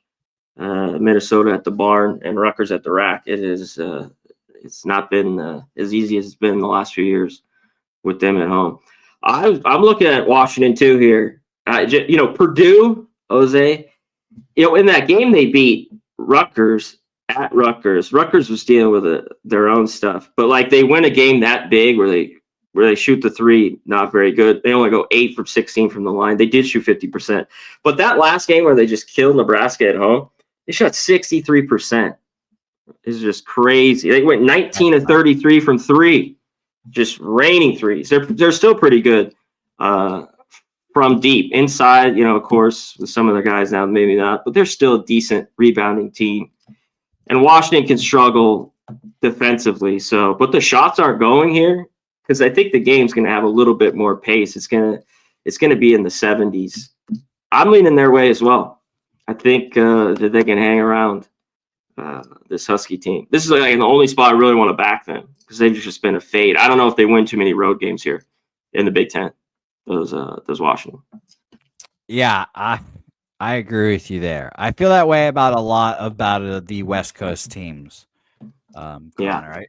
I just think that going to the and even those Midwest teams coming out west, it's not going to be like consistently to go and win. It's just Washington. They have a decent shooting night. They do. If they don't, it could be bad news. Purdue obviously the better team. I like Washington here, and like you said, I just think with that huge shooting night today, not today, but the last game, got to be some regression, right? Got to be some regression here. So I like Washington here. I'm going to have them written down. I'm going to see if I move on them officially there. Plus 7.5 here. Next game, Red River Rivalry Basketball Edition. Oklahoma versus Texas. 2.5-point favorite are the Sooners. Once upon a time, they were ranked, I should say, not long ago, but sharp money on Texas here. 36% of the bets, 58% of the money on the Longhorns. This opened up at 2 and has gone from 2.5 to 3 now. So spitting in the face of that sharp money here, Connor. What do you think? It's been tough. Oklahoma, they're in desperate need of a win. After starting the year, probably playing a little bit above their head, and they lose 3 straight. But this has been a struggle for them versus Texas the last few years. I mean, they've owned their ass. Jose, what have they won here? 7 straight? Man. And they've come to Oklahoma and took care of business. But I think Oklahoma, this is kind of a do or die spot. Like you talked about, but this line isn't moving. It did against Texas A&M. Our dogs last Monday stuck, but the Oklahoma came out good first half. That's what I want to kind of look at them again here.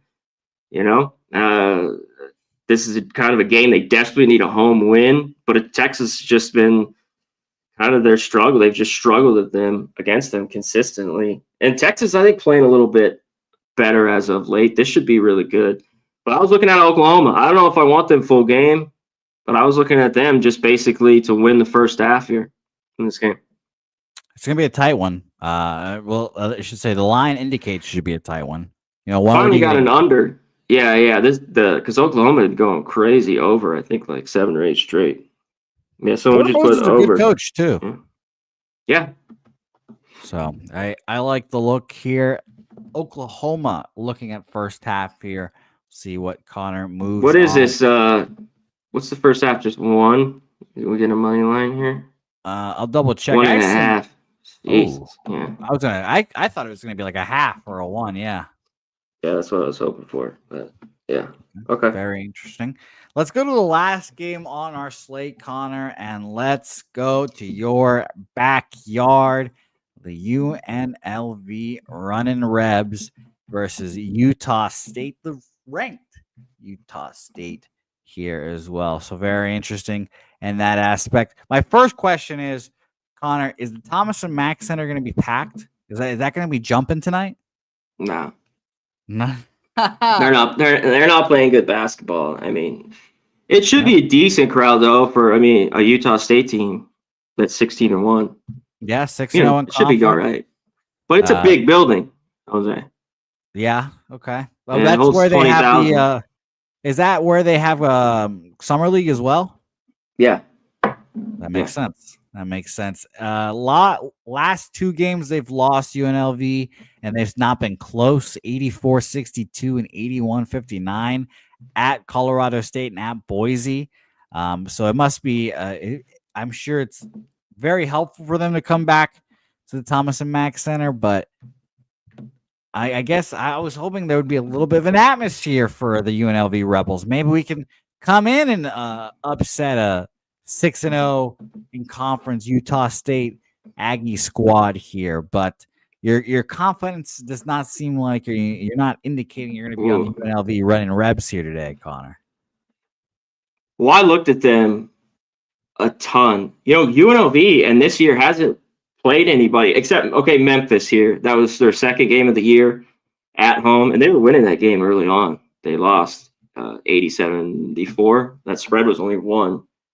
UNLV, the shooting's been horrible. I think they shoot better here, Jose, after just dreadful fucking games. The Boise was awful. I mean, they were down like 30-8, some shit like that. The start of that fucking game. It's just they don't have a ton of great players that you create their own shot and get to the rack. It's like I always talk about Thomas. He's their best player, and they just don't have a 2 or 3 to help him out really. Rishwain, he's been all right. There's been a few others, but not consistent. And one thing, I want to look at UNLV, Jose, but Utah State is 4-0 on the road. They've kicked teams' ass on the road. I think St. Mary, some of these wins they've had. San Diego State, I think, was on the road. I mean, they just beat San Jose State. Shout out to San Jose State for getting it done last night against New Mexico.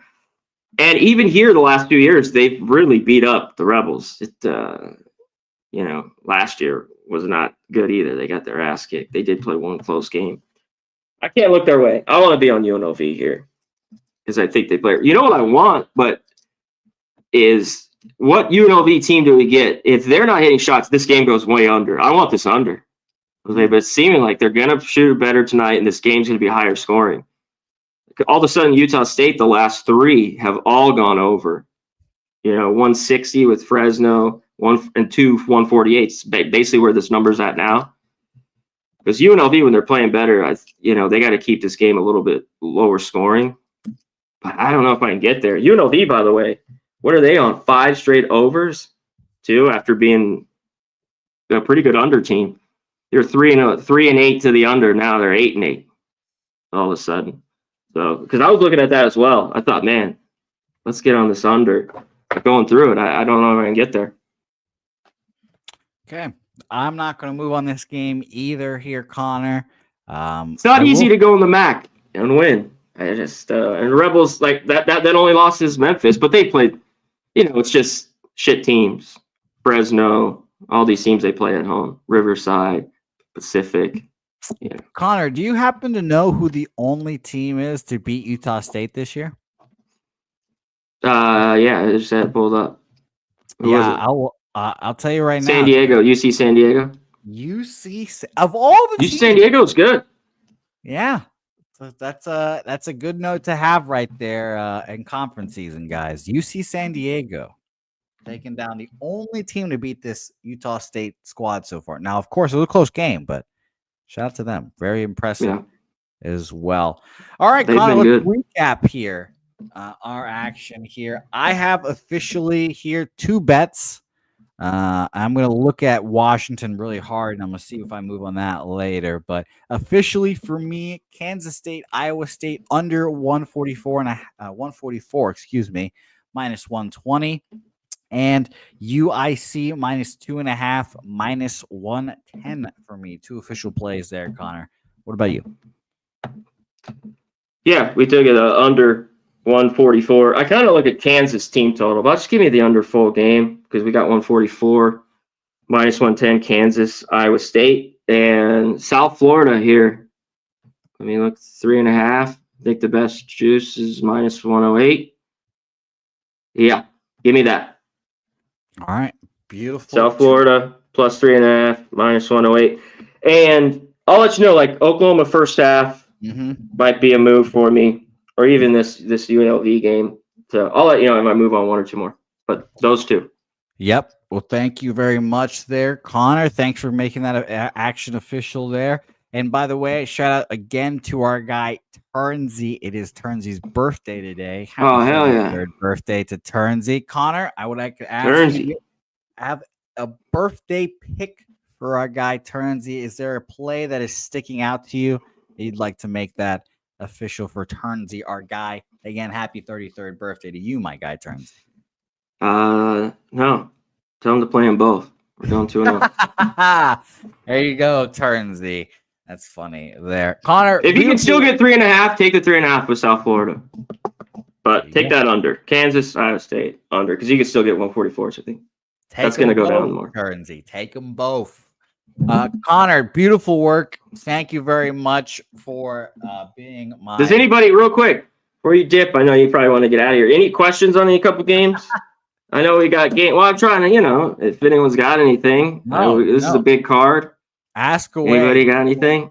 Ask away. I will just real quick, Connor, while these questions come in. I thank you, Connor, because you've been a great guest in the college basketball and football space for me on Wednesdays. I appreciate it because your knowledge has helped me to cash this year. And again, I'm excited to play golf with you here in the next week or so. Oh, I'm ready. I'm ready to play golf. I don't play enough. I don't even get hit balls enough. So you might kick my ass, Jose. I doubt that happens, but you might. I mean, no, you're probably right about that. I doubt I kick your ass, but it's going to be a lot of fun. Nonetheless, here, Connor, it's going to be. The worst part about it is I hit like 5 times a week, Connor, and I fucking still suck. It is. Wow, you're hitting balls that much? Yeah, I hit frequently. I try to go once a day. I live on the course, and I don't even go. Okay.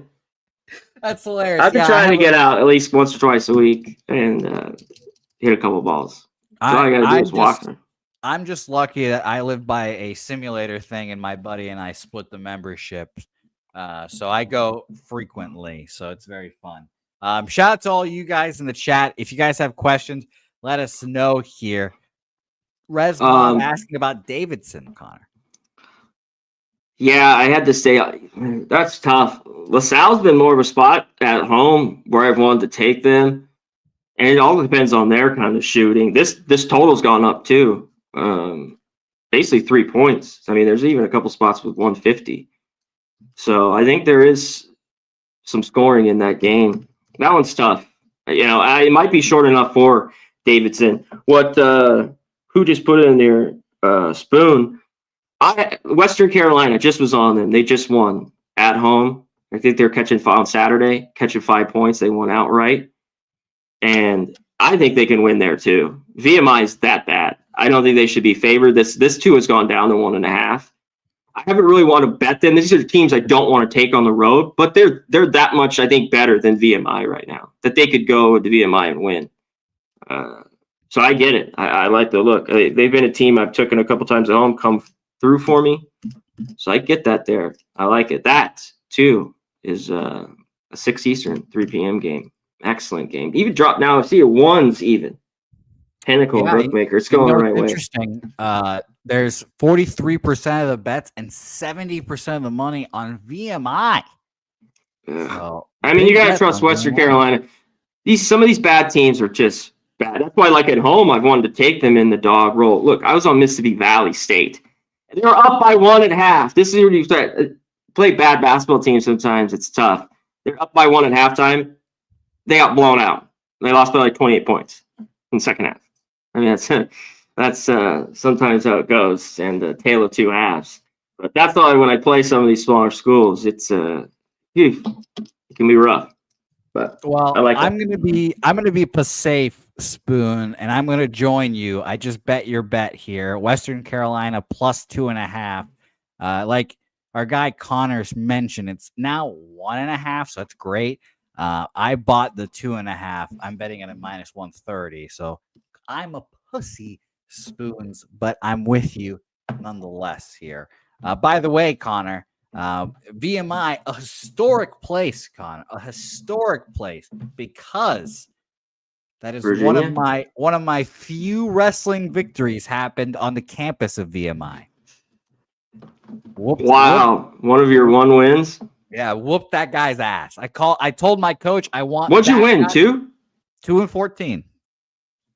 2 and 14. Yeah, call me the Patriot. How bad is the guys you beat? Like, I need to, like, holy shit. Whoop their ass. Like, that's Whoop crazy. Kick their ass, Connor. I called the guy up. I called the guy out too. I told my coach, I said, I want him. I want that guy. I wrestled up in weight, beat his ass. Connor. It was a beautiful time. Shout out to VMI. Let's hit this real quick. This last one, the Penn State. That's a good one, yeah. Yeah, Michigan State. Michigan State has been fucking rolling. They've been good at home. I'm a little bit too. They're a bad shooting team. Like, I think you can't keep shooting like 28% for 3. And when they've been very good inside, the defense has been great. I think that catches up with them. But maybe they start shooting better. Of course, they've been that bad. And this is a big number. Penn State has had trouble too. They've going to Michigan State. There have been some bad blowouts. They've kept a couple games within this number, so that's kind of tough. I just really don't want to take it. And guess who I had on Saturday or Sunday? Penn State plus 2. They blew that game. They lost by 1, and I covered. So I think I'll take my money and run with Penn State for a little bit so I can find a beautiful spot with them. What about the NC State game, Connor? NC State playing Virginia Tech, 1.5 points favorite. Where is that? They're at home, right? Real quick, NC State. They're in Blacksburg, I believe. Oh, really? I didn't go through that game, so I don't. Yeah, they're in Old Castle Coliseum. I gotta say, with NC State, I played a couple. They're unders. They're a completely different team than the teams of the last couple of years. Like, it's been slow. It's slowed the fuck down. They're in the 300s. Defense has been better. And unders have been cashing like crazy. This total's 133. I think it's pretty sharp at that number, but it's still an under. They are playing that slow, and they don't have the best team offensively. The numbers haven't been good at all. Stayed in games though, stayed close in a few of these. At home they just lost to Carolina by a point. They lost just to Texas earlier, I think, at home by a point. They're kind of that team that just can't win. You know what I mean, Jose? This is a game that's gettable because Virginia Tech's been, just so down this year. Yeah, and they're favored. They're definitely they're favored in the game. So I'm interested to see what they have to say. Rick J, by the way, you're right. They cannot Rick Pitino me.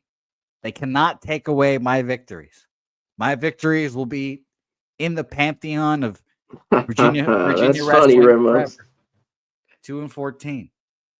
One wasn't a blind girl. One guy was a guy missing arm.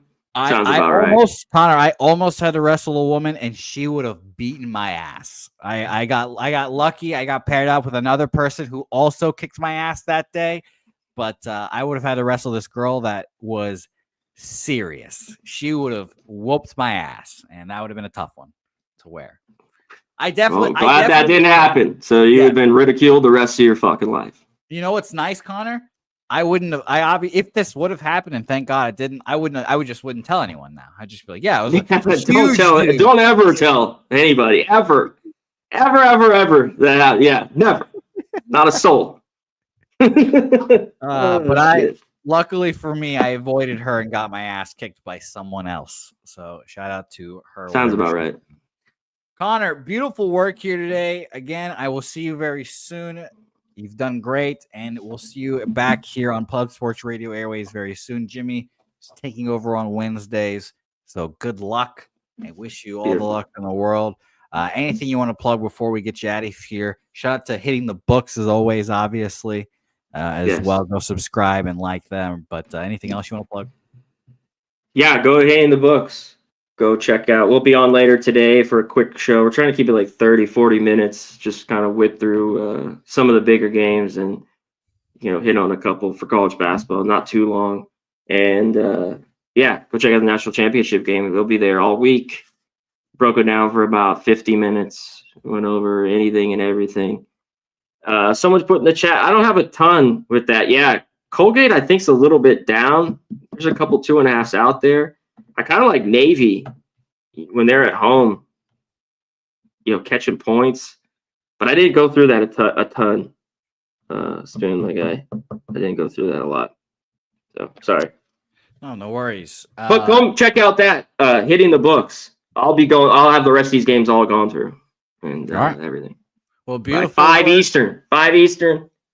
Be there. Shout out to the chat. Best guy named chat. Kelly, the Juice, Justin, my man, T Moss, everyone, Rick J. Shout out to all you guys. Lex Steele up in here. What up? What up? My dude. Shout out to everyone. All right, Jose. Let's get it. Let's cash, brother. Let's cash indeed. I cannot wait to send you text messages tonight celebrating our performances on the college basketball hitch. Yes. Shout out to you, Connor. Thank you very much. And thank you to everyone in the chat here. And so concludes the final edition of Betting with Bouquett. Obviously, I will be doing the baseball shows later on in the year, but our guy, Jimmy the Bag, will be back on Wednesdays. Shout out to him. He did a great job, obviously, throughout the whole NFL season. And now that the schedule is lightening up a bit, he is champing at the bit to come back and bet these sports every single day like he usually does. So shout out to you guys. Thank you all. Spoons, Kelly, the Juice, Justin, T Moss, Rem, Lex Steele, JPZ, Kripke, who I could not say your name earlier for whatever reason, Rick J, Kenny Can, all you guys. Shout out to you guys. I have a dog who is dying to use the bathroom right now, so I've got to go do that. Follow me on Twitter at Jose Bouquett. If you missed it, I will give you guys my picks for today. I forgot what the parlay was for Turnsy, but Turnsy, I'm sure you already bet that throughout the show when we were talking about it. But these 5 plays official, or I should say 4 official for me, a 5th. I'm going to wait on and see how the market develops, but I'm going to be on the Charlotte Checkers in regulation. I've got minus 110 on that. I've got to text my local on the side and bet that. So that'll be very fun. Houston Rockets plus a half in the first half, minus 115. Kansas versus Iowa State under 144, minus 120. And UIC. Well, actually, I bet Western Carolina as well. I've got to write that down as well. Western Carolina, and that was plus 2.5, minus 130. A little bit of a safe bet by me. But UIC minus 110, minus 2.5 is that is who I am on there. So shout out to that. Those are all my bets. DC Capper, we talked about the Texas-Oklahoma game. So just rewind here in a second when we finish. Shout out to you, DC. Thanks, everyone, for watching here. We'll be back here again tomorrow, betting with the bag, obviously. and we'll have horse races as well. Betting with the Bag Thursday, Friday, Saturday. We'll do, obviously, it's going to be all about the hoops, the starting five. And then we roll right into the Pub Hub, and then we roll into the UFC live stream. So it's a loaded week at Pub Sports Radio. Tune in, follow, like, subscribe, do the whole thing. Follow me on Twitter. Appreciate you guys for watching Betting with Bouquett throughout this year. Jimmy will be back next week.